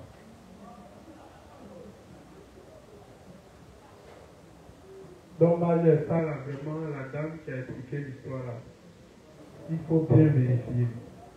Ou on l'a attachée et puis le matin, elle se réveille, elle est nue là. Il faut bien vérifier. Moi, je ne sais pas. Moi, je sais que les esprits là, n'ont pas de sexe.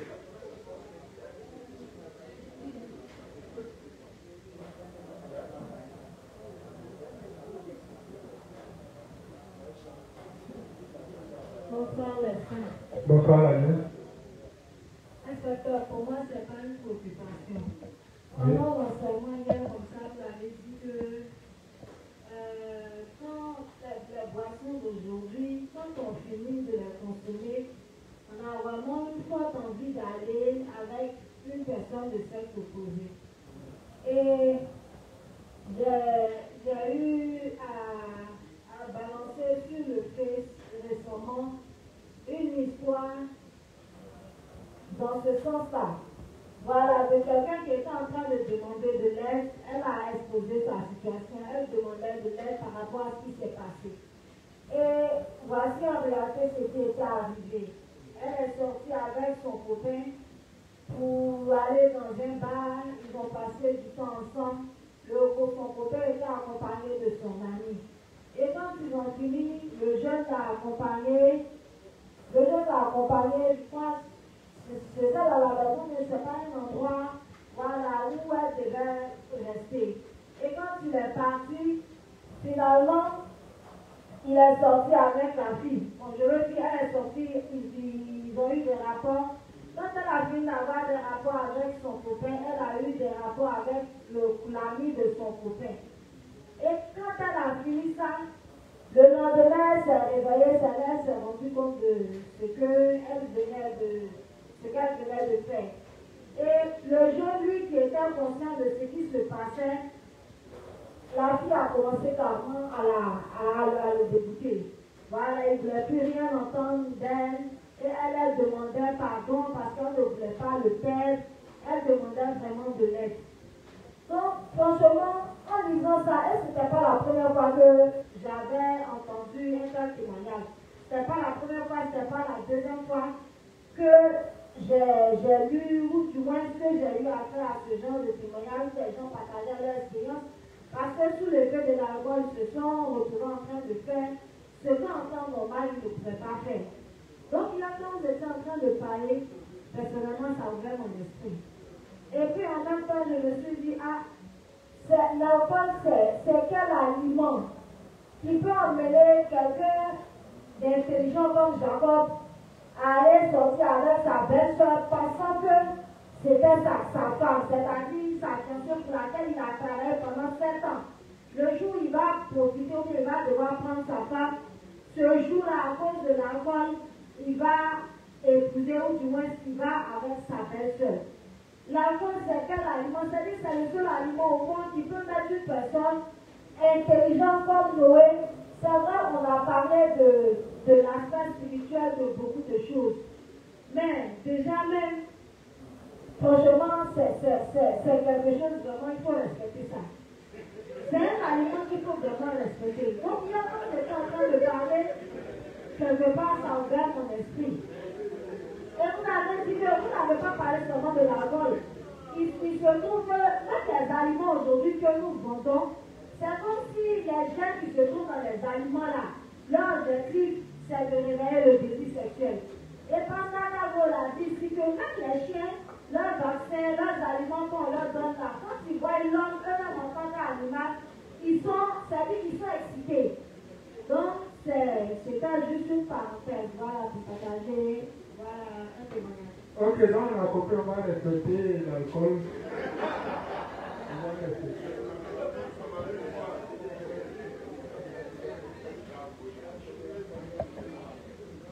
Non, on peut la donner, ceux qui veulent poser question.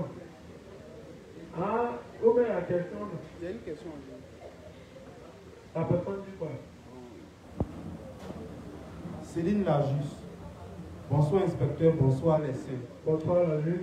Inspecteur, je n'ai pas compris le rapport entre le fait d'aller à l'école et la famille que ça engendre. Le fait d'aller à l'école et la famille Que ça engendre.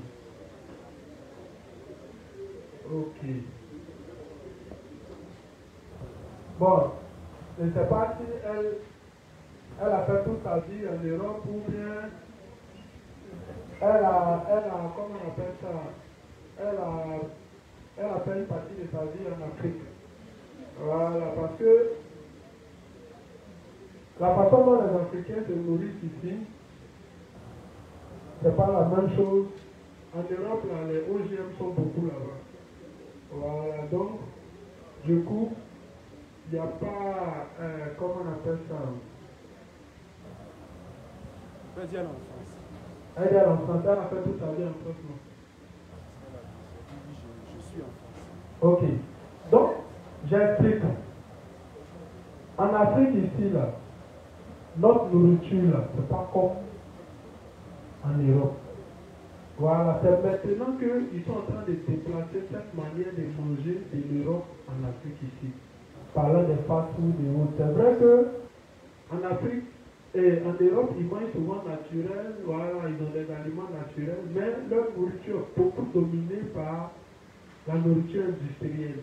Voilà, pour compenser le fait qu'il n'y a pas trop de culture là-bas et autres et tout. Mais en Afrique ici, nous, on mangeait naturel. On mangeait naturel. Et pour manger naturel, il faut planter. Et déjà même là, Dieu a mis Adam et Ève dans le jardin pour cultiver le jardin et pour manger. Au départ, tout était à leur disposition. Après, Dieu les a maudits pour cultiver le jardin et pour manger. Tu comprends? Donc, la nourriture, normalement, la véritable nourriture, c'est celle qui sort du sol.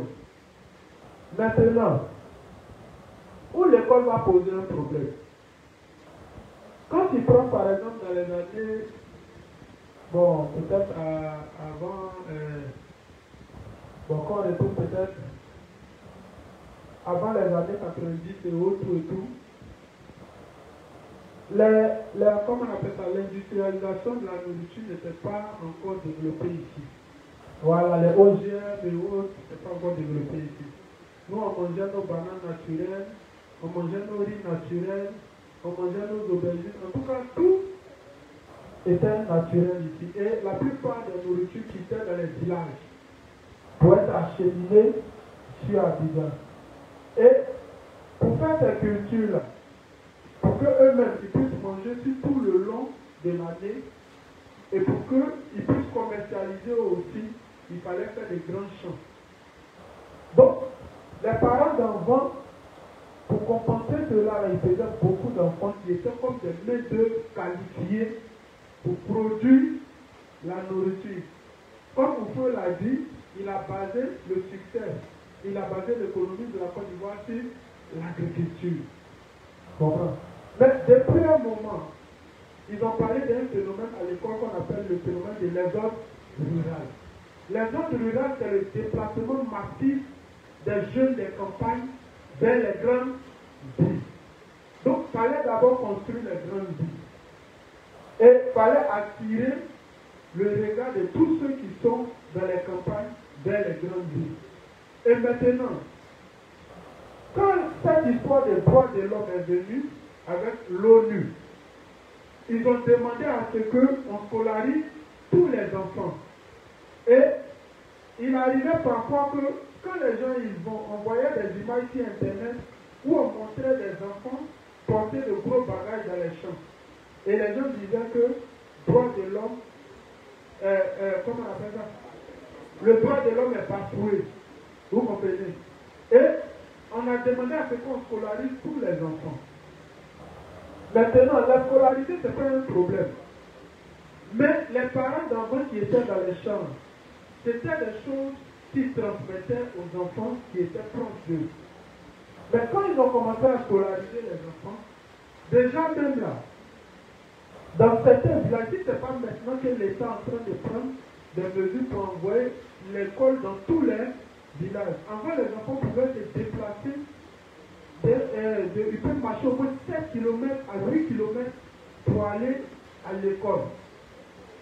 Mais quand il va finir son parcours scolaire et qu'il va arriver à un âge où il doit aller peut-être au secondaire, mais quand il prend dans les villages en Afrique ici, là, dans les villages, souvent même là, dans les villages là, il n'y a pas de secondaire.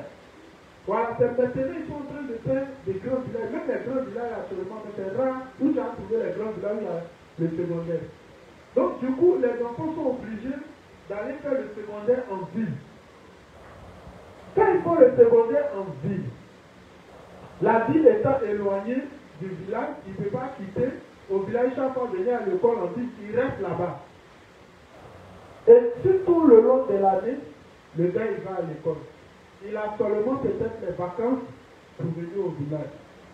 Maintenant, quand l'enfant il finit ça, et que maintenant il doit passer peut-être à l'université, l'université là, il y en a combien en Côte d'Ivoire? Bon, je prends le cas de la Côte d'Ivoire, puisque je suis en Côte d'Ivoire. Il y en a combien?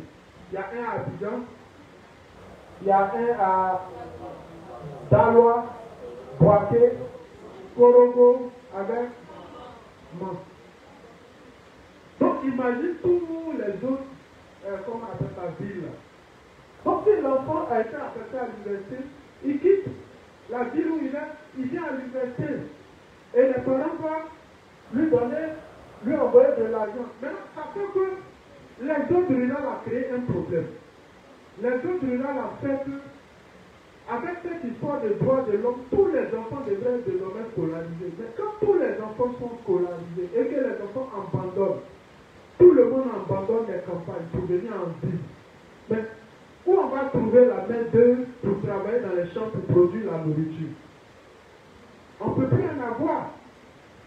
Or, ils ont fait ça sciemment, puisque leur objectif, c'est de contrôler les ressources, si le diable ne contrôle pas la nourriture à la fin des temps, comment il peut empêcher les gens d'acheter, de vendre ou de manger? Mais pour qu'ils puissent empêcher les gens d'acheter, de vendre ou de manger, c'est qu'ils contrôlent la nourriture. Et pour contrôler cela, il a fallu, avec cette histoire de droits de l'homme et de l'exode rural, qui a permis le déplacement massif de tous les jeunes des villages vers les campagnes. Actuellement, quand tu vas dans les villages, la population est vieillissante. Mais si la population est vieillissante, que la main-d'œuvre n'a pas pu être élevée, qui va produire dans les champs pour permettre que ceux qui sont en ville puissent manger? Donc, du coup, actuellement, on est confronté à un problème. Les gens ne peuvent plus faire comment on appelle ça, des cultures au village, puisque la population est vieillissante. Et les villageois, même ils demandent à ce qu'on leur envoie de la nourriture comment on appelle ça, au village. Donc ça fait que tout le monde maintenant est obligé de solliciter l'État et l'Europe pour pouvoir avoir la nourriture pour manger. C'est pourquoi, sachant qu'ils allaient nous envoyer la nourriture industrielle, les OGM, organismes génétiquement modifiés, ils ont voulu d'abord que on ne produise plus. Mais si on te dit ça directement, tu ne vas pas voir. Donc c'est les systèmes qu'ils ont mis en place pour amener les gens à ne plus produire. Et c'est comme ça qu'aujourd'hui, tout le monde se retrouve pratiquement en ville. Or, en ville, on ne fait pas de champ. On mange comment? Donc, aujourd'hui, là, quand il y a eu la dernière crise en Côte d'Ivoire, il y a eu problème. Ce qui nous a sauvés, c'était les gens de Dabou qui arrivaient à ravitailler, comment on appelle ça, Abidjan, avec Atéké, on ne mangeait pas de toutes les manières un coco, eux. Mais quand le gars là est venu, après ça, ils ont vu que on continuait d'avoir de la nourriture, ils ont fait quoi? Ils ont envoyé le phénomène de l'EVA en Côte d'Ivoire. Et c'est l'EVA qui a détruit toutes les forêts de la Côte d'Ivoire. À tel enseigne de 12 millions d'hectares de forêt, aujourd'hui, il nous reste plus pratiquement 2 millions. Dans les 2 millions qui sont dans les parcs, les forêts classées, il ne reste rien. Alors, quand tu prends tes verres dans un endroit, la nourriture ne peut plus pousser dans un tel endroit. Et puis on dit pour que le sol va se rétablir, je ne sais pas, ça demande combien d'années. C'est beaucoup d'années que ça demande. Et non seulement les gens aussi ont tout transformé en EVA. EVA, l'État ne plus s'aider. Parce que l'État a atteint son objectif. C'était d'appauvrir les gens. C'était d'épuiser les ressources. L'État ne plus s'aider. Eux aussi sont découragés. Ils ne peuvent plus couper pour planter. Donc EVA est dans les coins, espérant que l'État va venir s'aider. L'État ne va pas venir, ne va pas laisser les boss, les gars qui sont dans les lots, les champs d'EVA, il ne va pas laisser pour venir saigner pour vous. Donc aujourd'hui, ça fait qu'on est confronté à un problème de nourriture en Côte d'Ivoire.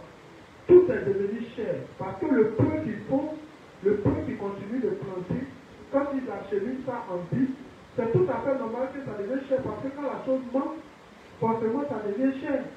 Voilà. Donc, je parle de l'Afrique parce que nous ici, notre façon de manger n'est pas comme en Europe. En Europe, la nourriture est basée beaucoup sur les fast-food et autres, la nourriture, les OGM, la nourriture industrielle. Mais en Afrique, notre nourriture n'était pas comme ça. Voilà, c'est pourquoi je dis, l'école a été un système par lequel la famine va se propager en Afrique.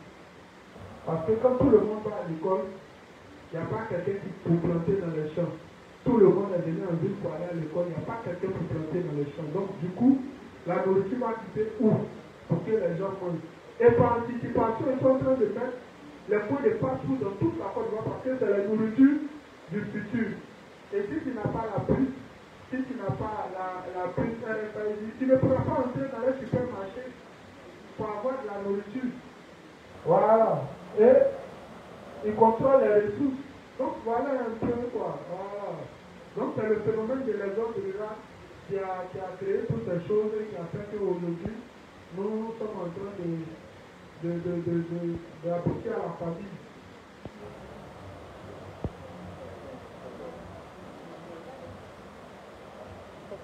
Il y a une autre question. Oui, vas-y. Bon, c'est l'inspecteur Bouribi. Il dit, le Père, j'ai une question à la demande de l'Église.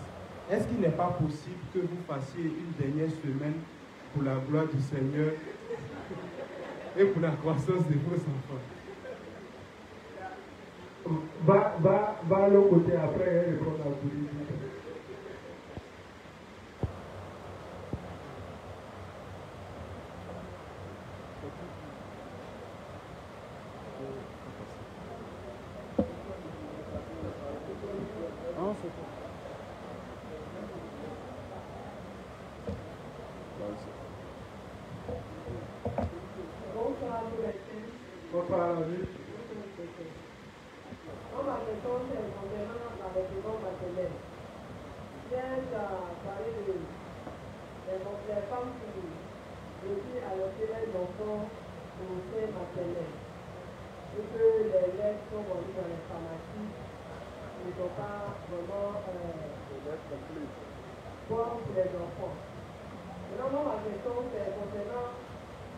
les mères qui ont le VIH. Comment ces mères peuvent allaiter leur enfant parce qu'on dit qu'une mère qui a le VIH là ne peut pas allaiter son enfant avec le lait maternel. Si l'enfant n'est pas infecté, elle dit d'infecter l'enfant. Donc dans ce cas-là, comment il faut protéger cet enfant-là? Comment il Au fait, ce que tu viens de poser comme ça, c'est un cas de force majeure. Tu vois, non, tu n'as pas le choix. Voilà, tu n'as pas le choix. Donc, du coup, mais là, ce que j'ai expliqué hier, je parlais des gens qui ne savent pas faire la part des choses et qui regardent les émissions à la télé des stars et autres qui font des chirurgies, qui sont en train de refaire les seins parce qu'elles ne pensent pas qu'elles vont vieillir, elles ne veulent pas vieillir et autres. Donc, du coup, si quelqu'un est en train de penser à refaire ses seins, comme elle va donner lait à l'enfant. Voilà, c'est de ça que je parlais. Mais si quelqu'un a le VIH, il n'a pas le choix. Voilà, tu es obligé de prendre le lait. Mais le lait, là, les enfants, là, quand ils atteignent un certain âge, il y a la nourriture que les femmes, là, elles font ici, là. On donne aux enfants, c'est naturel. Voilà, on donne aux enfants à partir d'un certain mois. Je pense qu'eux, ils donnent ça le plus souvent quand c'est à partir de 6 mois. Voilà, 6 mois, l'enfant peut consommer ces nourritures-là. On donne ça aux enfants. Et puis, je pense qu'il y a encore d'autres méthodes parce que avant, quand les parents n'avaient pas, comment on appelle ça, de lait et autres, là, voilà, dans les villages, est-ce qu'il y avait, comment on appelle ça,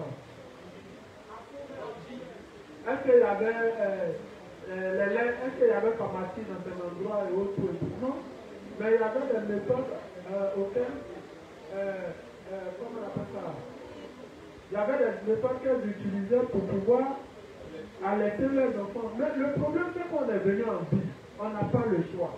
Mais la ville même, là, c'est d'avoir un système.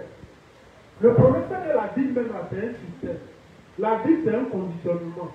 L'air que tu respires, la nourriture que tu manges, tout ce que tu fais, tout est contrôlé. Donc, si tu es en ville, c'est normal que tu fais avec les moyens de bord. Tu comprends? Mais seulement, on prévient les gens, pour ceux qui ont la possibilité d'allaiter leurs enfants et qui le refusent parce qu'elles sont influencées par tous les programmes télé de ces stars qui sont en train de refaire les seins, refaire les fesses et autres et tout, parce qu'elles ne veulent pas gâter leur jeunesse. Mais elles ne sont pas conscientes des robots qu'elles sont en train de produire. Elles ne sont pas conscientes des enfants qu'elles sont en train de comment on appelle ça? Voilà, d'élever dans la société. Parce qu'un enfant qui est séparé du lait maternel et qui boit, pas de fois regarder, quand tu prends poulet de Dieu, naturel, et puis tu prends poulet des blancs, c'est la même chose. Hein? Poulet des blancs, le bruit pendant combien de jours? Souvent 21 jours, c'est prêt, n'est-ce pas? Mais un bon poulet africain, même combien de temps? Donc, quand tu élèves ton enfant avec les vitamines là, c'est en excès. Et non seulement ce n'est pas des vitamines naturelles, par exemple, chaque plante naturelle, il y a des vitamines naturelles. Mais eux, les vitamines qu'ils mettent dans les nourritures ne sont pas des vitamines naturelles. Donc, du coup, l'enfant, quand il mange, il a une croissance rapide. Ici, là, si on voit, il doit porter à vie d'un enfant aux États-Unis, peut-être c'est 13 ans. Tu vois, non? C'est 13 ans. Donc, l'enfant, il grandit rapidement parce que les vitamines sont en excès et puis ce n'est pas naturel. Et de la manière il grandit rapidement, c'est comme ça il meurt vite. Et ça fait qu'il y a beaucoup de baisses aux États-Unis. Pratiquement, tout le monde est obèse là-bas.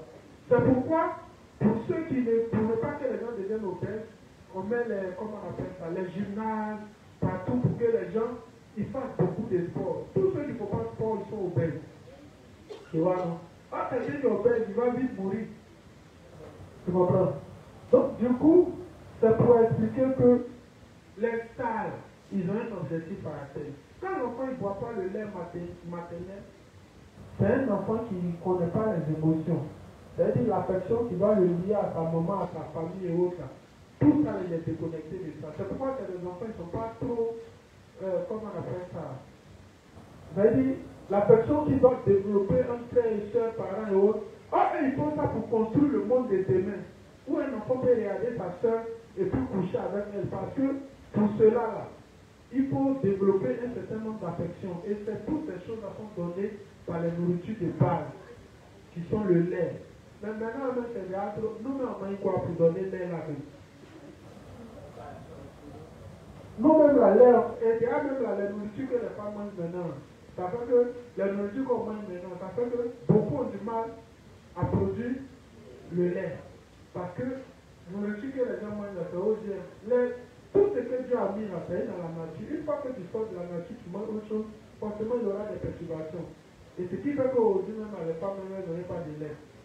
Quand elles accouchent même là, il y a d'autres même bien donner, mais il n'y a pas. Il y a d'autres même aussi, à la télé, on leur a dit que c'est des stars, dont elles ne voient pas en train de mettre ça dans le bout de l'enfant, certains vont tomber. Donc elles peuvent fabriquer un monstre, mais le monstre, il va demeurer à elle. Demain, c'est elle seule là, elle va vivre avec son monstre. C'est les enfants là, ils sont fâchés là. D'ici, tu as quitté la famille là, casser tout. Et puis on ne peut pas leur parler. Ils n'ont pas la crainte des parents. Tu comprends? Donc, c'est que tu expliques, c'est un cas de force majeure. Tu n'as pas le choix. Voilà, tu lui donnes le lait. Maintenant, si tu es dans l'église, les trucs qu'on donne, là, les produits industriels peuvent être désactivés avec comment on appelle ça, les produits naturels. Voilà.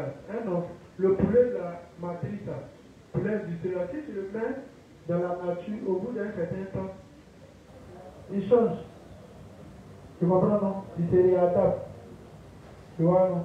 Voilà, donc c'est pas un problème. Ça, c'est un cas de force majeure. On n'a pas le choix. Voilà, c'est comme par exemple, tu es en vie. Tu tombes malade, tu n'es pas allé à l'hôpital. Tu es allé où?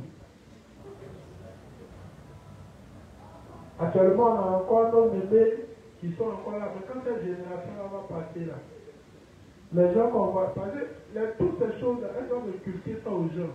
Mais qui attend même pour aller s'asseoir auprès des mamans? Aujourd'hui, à tous les points sont sur Facebook.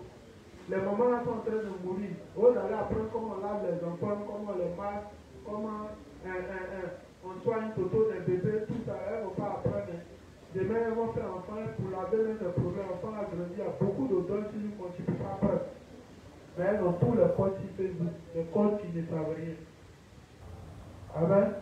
Donc voilà, c'est un cas de force majeure, c'est que c'est explique ça. Bonsoir le Père. Bonsoir. Ma question, c'est que bon, il y a une préoccupation. Maintenant, peut-être que c'est moi je comprends mal. Parce qu'on dit, les enfants sont tous dans le monde, on dit que c'est le diable qui a gagné. Bon, maintenant, dans les Écritures, on dit que lorsque les juifs, les enfants de Dieu, prêchent l'évangile, même pas de l'évangile, que les anges plongent et mettent les drapeaux ici. Maintenant, le diable aussi, bon, on s'entend que c'est un ange que lui, il ne connaît pas voilà, la parole de Dieu. Le diable lui-même, il est diable comment? Il s'est révélé en vertu de Dieu. Maintenant, Dieu l'a chassé. quand Dieu a traité, comment on appelle ça, Pierre qui marchait, lui a rien de monde s'entend. Comment tu as compris? C'est la pensée qui est différente à la pensée de Dieu. Voilà, donc quand quelqu'un fait quelque chose, quand quelqu'un a une pensée qui est différente de la parole de Dieu, il est comment? C'est du Satan. Alors donc, il ne faut pas chercher Satan au ciel. Satan a son péché, les hommes ont leur péché. Quand il lit la Bible, Pierre dit quoi? Les apôtres ont dit quoi? Il dit ceux-là, ils sont sortis de nous et puis ils ont créé des fêtes pernicieuses pour s'opposer à nous. Ils sont devenus des fils du diable. Donc le diable travaille par ses fils. Et ces fils, c'est tous ceux qui sont les enfants de la rébellion. C'est ceux-là qui créent des doctrines contraires à la seule doctrine pour s'opposer. Le diable va créer des... Je vous ai dit, les esprits là, ils ne peuvent pas vivre dans notre monde. Mais ils travaillent par des suppôts. Dieu lui-même travaille par qui? Par tes enfants. Le diable aussi travaille par des suppôts sur la terre. Donc c'est tous ceux qui ont des pensées contraires à la pensée de Dieu. On les met tous dans le cas du diable. Donc le diable lui-même, il va créer quelque chose. Voilà. C'est les hommes qui créent. C'est les hommes qui ont la même pensée que le diable, c'est eux qui créent. Ceux qui refusent de suivre la parole de Dieu, diable, Satan signifie adversaire, opposant, ennemi. Voilà. Donc si toi tu deviens ennemi de Dieu en ne suivant pas sa parole, tu deviens le diable. Ou mais je ne sais pas si ça fait. Tu as compris? Ok. Maintenant, il y a une deuxième préoccupation. Voilà. Voilà. C'est-à-dire qu'on dit, Satan, lui, cherche à amener les gens en enfer, que ce soit les juifs comme le boucher. Satan cherche à détourner les gens de Dieu. Maintenant, lui-même, il ne sait pas s'il est au courant qu'il va aller en enfer. En tout cas, toi, tu es au courant, mais lui-même, il ne va pas. Est-ce que lui, t'a dit qu'il va aller en enfer? Lui, il va changer le destin, c'est Dieu lui-même va facturer pour prendre sa place. Toi, tu dis, mais en tout cas, toi, Dieu t'a dit qu'il va aller en enfer. Le diable, lui, il dit, bon, il ne sait pas s'il sait pas, c'est à nous que la parole a été donnée. Tu comprends, non? Voilà. Donc, comme ils ont la possibilité de lire aussi, et ils lisent, mais ils disent que ça, c'est les pensées de Dieu. C'est Dieu qui voit les choses comme ça. Et c'est que Dieu lui voit, et il ne voit pas ça comme ça. Donc, Satan lui sait une chose. Ce qui a coûté sa chute, c'est qu'il s'est opposé à Dieu. Il a désobéi à Dieu. Donc, il amène tout le monde à désobéir à Dieu pour subir la colère de Dieu. Maintenant, Dieu a averti que tous ceux qui vont marcher comme Satan, là où il ira, ils vont le suivre. Maintenant, je ne sais pas c'est quoi tu veux me dire. La question c'est, avec tout le pouvoir qu'il a là, ça nous dit que Dieu l'a chassé, Dieu a laissé les pouvoirs à Satan. Toi-même, tu ne vois pas.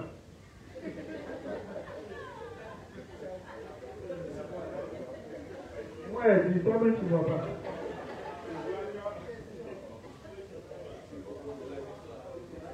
Faut poser ta question. Est-ce que le diable, il a cette, comment on dit, Dieu veut cet enfant. Est-ce que le diable, il a la capacité de pousser un juif au suicide? Mais c'est la chose qui fait le plus. C'est la chose qui fait le plus. Maintenant, si peut-être tu dois poser une question, peut-être comment il pousse les gens au suicide. Sinon, bon, déjà même là, si la terre là, qu'est-ce qui amène les gens à se suicider le plus souvent? C'est quoi?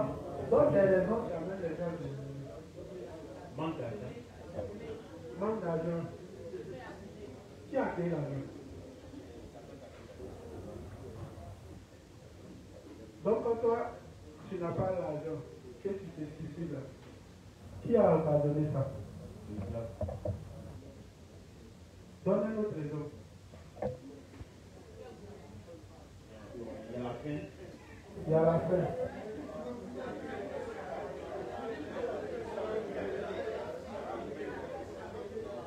Ça fait quoi?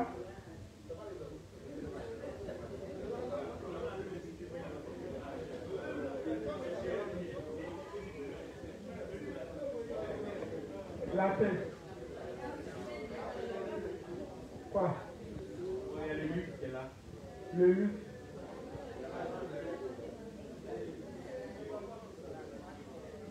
C'est quoi? Être privé de, comment on appelle ça? Des biens matériels, qui la terre, voiture, ça fait que tu dois te suicider. Hein? Il y a beaucoup qui ne suicident pas. Une chose est sûre. Une chose est sûre. C'est pas toi qui t'es donné la vie. Dieu ne t'a pas consulté avant de t'envoyer sur la terre. Tu comprends? Et si tu ne sais pas, c'est pourquoi, à l'exception des animaux, Dieu a créé l'homme différemment.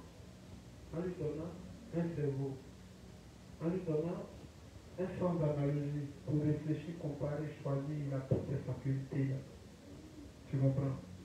Donc, si toi, tu vis sur la terre, que tu ne cherches pas à comprendre le but ultime de ce pourquoi tu vis, que tu vas te suicider pour telle ou telle chose, alors, c'est-à-dire que c'est un choix que tu as fait de ne pas faire face à l'adversité et de ne pas chercher à savoir pourquoi tu vis, pourquoi tu fais, pourquoi on t'a envoyé sur la terre, mais que tu juges bon d'aller te suicider à cause du fait que tu n'as pas une voiture, à cause du fait que tu n'as pas...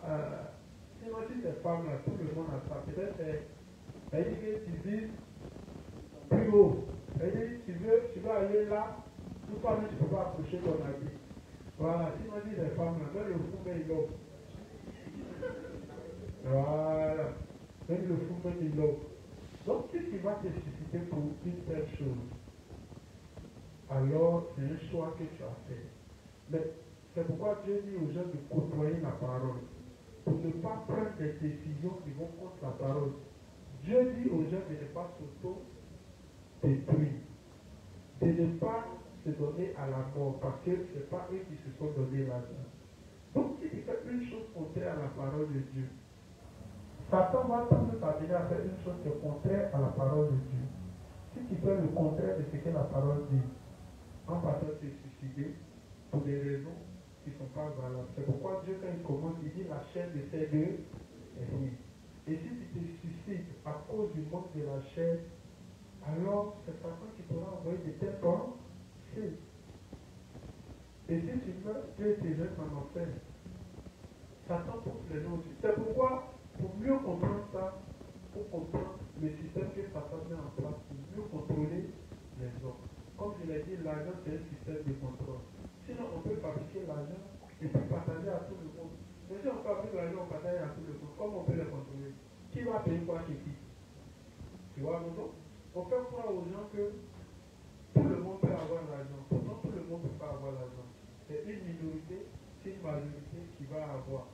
Et le reste vont courir derrière ça. Satan fait toujours rêver les gens. En prenant des mesures, en faisant de telle sorte que d'autres personnes soient élevées pour que toi tu puisses rêver. Sachant que tout le monde ne peut pas atteindre les mêmes objectifs, tout le monde ne peut pas avoir les mêmes choses. Dieu n'a pas fabriqué l'argent. Au village, est-ce que les gens ont besoin d'argent pour vivre? Est-ce qu'ils ne vivent pas? Voilà. C'est nous, on a pensé qu'on ne peut pas être au village et moderniser la nature. Oui. Voilà. Dieu a donné l'intelligence à tout le monde. Dieu n'est pas contre l'intelligence des hommes à poser certaines paroles. Mais c'est quand l'intelligence des hommes vise à défier Dieu, c'est là qu'il y a problème. Sinon, si Dieu ne voulait pas qu'on réfléchisse pour faire des choses, pour qu'on soit à l'aise, il n'allait pas nous donner un cerveau pour réfléchir. Donc le diable ne fait croire que Dieu est contre la modernité, toutes ces choses. Non, Dieu n'est pas contre ça. C'est parce que le plus souvent, tous ceux qui font, il faut avoir des arrière-pensées pour comment on appelle ça, pour s'opposer à Dieu, c'est ce qui fait le problème. Sinon, en Europe, là, quand tu vois les campagnes, les villages ne vont développer. Si tu as des trucs à te lèves, tu vas dans ton village, hein, au milieu de la forêt, alors tu payes, et puis tellement ce qui est bon, c'est même pas cher au village. On va te donner espace pour on te dit c'est un lit. C'est pas ça. Si tu as construit ta jolie maison au village là-bas, au milieu de la brousse là-bas, tu as fait ton fourrage, ça t'alimente, tu as mis, comment on appelle ça, l'énergie solaire. Tu n'es pas à l'aise. Ah non. Mais le diable a créé la vie pour pouvoir contrôler les gens. Si tu veux voir, la Bible c'est un projet. Je ne vais pas rentrer dans les détails parce que ça sera long. La Bible c'est un projet. C'est aussi un moyen de contrôle. Et c'est à cause de la Bible qu'aujourd'hui tout le monde se suicide. Voilà, parce que le diable a créé ça, il a mis des personnes les élever pour amener tout le reste à rêver. Quand tu rêves, tu n'arrives pas à avoir un matin, toi aussi, tu es là, tu te culpabilises, non pas, tu te vois mal. Donc, l'intelligence voudrait qu'on sache d'abord pourquoi Dieu nous a envoyé sur la terre, les raisons pour lesquelles il nous a envoyé et faire ces choses. Sachant que le diable va nous amener toujours à faire le contraire. Amen. Voilà, donc le diable amène les gens à se suicider. Voilà, en rendant le monde dur, en privant les gens de beaucoup de choses. Voilà. C'est pourquoi il a créé la vie. La vie, la chose n'a pas nourri, tu ne peux pas te nourrir. Tu peux planter pour manger. Voilà. Donc, lui, il travaille avec des systèmes. Quand le diable a créé la famille, est-ce que les gens réfléchissent en laboratoire pour créer la famille? Pas quand il parle de suicide. Lui-même crée des médicaments pour tuer les gens. Oui. Voilà. Il s'arrange pour créer la famille dans un endroit. Oui. Créer les guerres, il crée la famille. Pour suicider, même c'est petit. Suicider, là, les gens ne meurent pas en face. Sinon, lui-même crée des mesures pour que les gens meurent en bas. Donc, suicider, même est petit dans son affaire.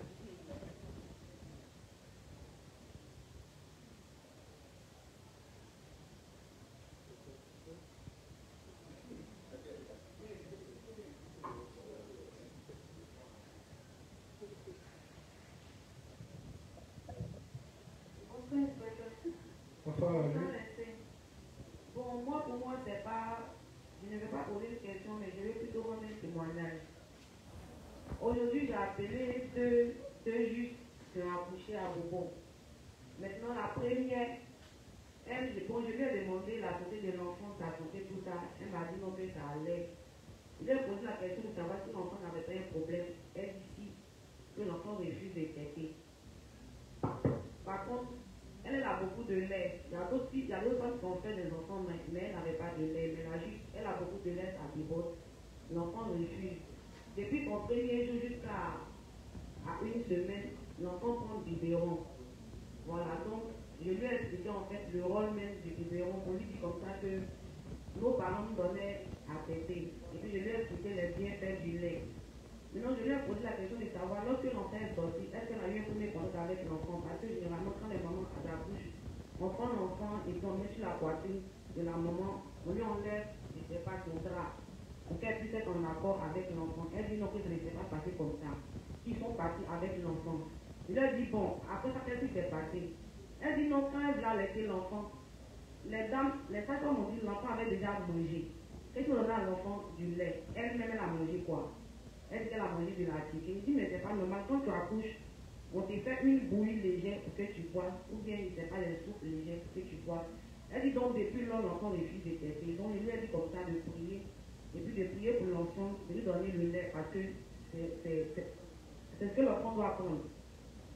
Donc, après ça, j'ai appelé la deuxième. Maintenant, la deuxième, je lui ai demandé, elle m'a dit qu'elle était au marché. Je lui demande maintenant qui est auprès d'elle à la maison pour l'aider par rapport à son bébé. Elle dit que c'est la voisine. Elle a déjà un enfant, c'est son deuxième enfant. Comme elle lave l'enfant, Dieu a permis que je lui pose ces questions-là. Elle dit, mais comment elle doit laver l'enfant? On lave l'enfant de façon normale. Et elle fait faire, elle met de l'eau chaude dans les parties intimes de l'enfant. Elle dit non. Je lui explique, elle ne sait pas faire. Elle dit, ok, la semaine prochaine, je me déplace, je viens là-bas, je vais t'aider. Donc c'est comme ça que je me connais à l'instant, je vais sur Internet. Déjà, il y a un pédiatre que je suis, voilà, parce que je suis dans beaucoup de groupes, des choses de grossesse, etc. Je suis le pédiatre. Le pédiatre, il fait beaucoup de bains au Bénin, il est beaucoup suivi, on l'appelle docteur Choco. Donc le gars, qu'est-ce qu'il veut faire? Quand il vient, il donne des choses qui sont certes bien, mais comme vous l'avez dit, il ne peut pas choquer en fait la population. Un peu, il essaie de bannir tout ce qui est traditionnel, tout ce qui est naturel en fait à faire. Moi, je prends l'initiative d'aller laver l'enfant. Et puis aujourd'hui, je vais sur Internet, le gars, il dit comme ça que c'est pas correct de soigner les enfants dans leur partie intime. Et puis, je suis rentrée dans les commentaires. Tout le monde était excité du fait que le monsieur fasse une conférence pour dénoncer les pratiques des grandes-mères. Vraiment, j'ai lu tous les commentaires, j'étais choquée. Il n'y a même pas une personne qui avait une pensée différente dans les commentaires. Tout le monde était heureux de savoir que vraiment c'était grave, ces pratiques, c'était pas bien, etc. Donc quand j'ai vu, ça m'a tapé à l'œil à l'instant, je me suis déconnectée, j'ai fait mon explication. J'ai fait l'explication du docteur et ceux qui ont fait les commentaires. Quand j'ai fini, j'ai demandé au Seigneur de me donner une preuve que je dois aller faire ce que j'ai prévu faire. Parce que moi, pour ce que je fais, c'est que les parents d'ancien temps ont toujours lavé les enfants comme ça. Voilà, avec les massages, etc. Nous, on nous a appris ça depuis qu'on était petits. Donc, j'ai demandé à Dieu de ne pas faire une erreur qui me donne une preuve. J'étais à la maison, attendais un froid, je n'ai pas eu le front, j'ai commencé à avoir froid à cause du temps. J'avais très froid. Donc, j'ai prévu annuler ma venue. Mais quand j'ai regardé l'heure, il était 19h07, j'étais assis et puis j'ai envie d'aller à l'église, je dois passer à l'église. Je suis sortie sous la file, là, je viens à l'église. Tout à l'heure, tu prends le micro et puis tu reviens sur le fait que les jeunes filles ne veulent pas apprendre à laver les enfants, à laver leurs parties intimes, tout ça. Elles sont sur Internet, que les grandes mains seront des eaux balayées, donc elles ne sauront rien faire. Donc j'ai compris que Dieu m'avait donné la réponse d'aller faire ce que je dois faire. C'était mon témoignage. Ok, donc il est 21h35. Voilà. Il est 21h35. Je pense bien que on va s'arrêter là pour permettre aux uns et aux autres de pouvoir regagner les domiciles. Voilà, comme je le dis, le thème il est encore long, il y a beaucoup de choses à dire. Gori, lui, je vais lui répondre après. Voilà, c'est pas ici qui va, à la caméra, qui va me poser une telle question. Depuis le matin, j'étais à la maison, il a mon inbox, il pouvait m'écrire. Donc après, on va échanger. Si Dieu le veut, bon. Si les gens ne sont pas fatigués de me voir, je les aiderai par la grâce de Dieu. Donc, souvent aussi quand tu dis trop devant les gens, après, donc on va vraiment s'arrêter là et on va faire la prière de fin. La juste il va faire la prière de fin et puis nous allons nous séparer. Amen. Donc les justes, on va se disposer. Ensemble, on va élever la voix vers notre Seigneur pour lui dire merci pour ce temps d'enseignement, pour toute cette semaine d'enseignement, et lui demander de nous reconduire à la maison Saint-Christ. Ensemble, prions. Père éternel, te disons merci. Merci pour toutes les paroles merveilleuses que tu nous as données pendant cette semaine au travers de ton serviteur. Merci Seigneur de ce que nous sachions exactement dans quel monde nous vivons, que nous connaissions les ruses de Satan pour nous abrutir nos enfants, et que nous sachions comment contrecarrer Satan par ta parole à tous les niveaux.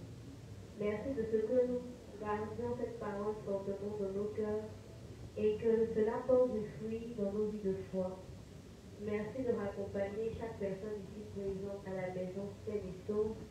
Merci de nous donner la nourriture tant spirituelle que physique de ce soir. Et merci de garder nos cœurs unis à ton Église tout le reste de la semaine.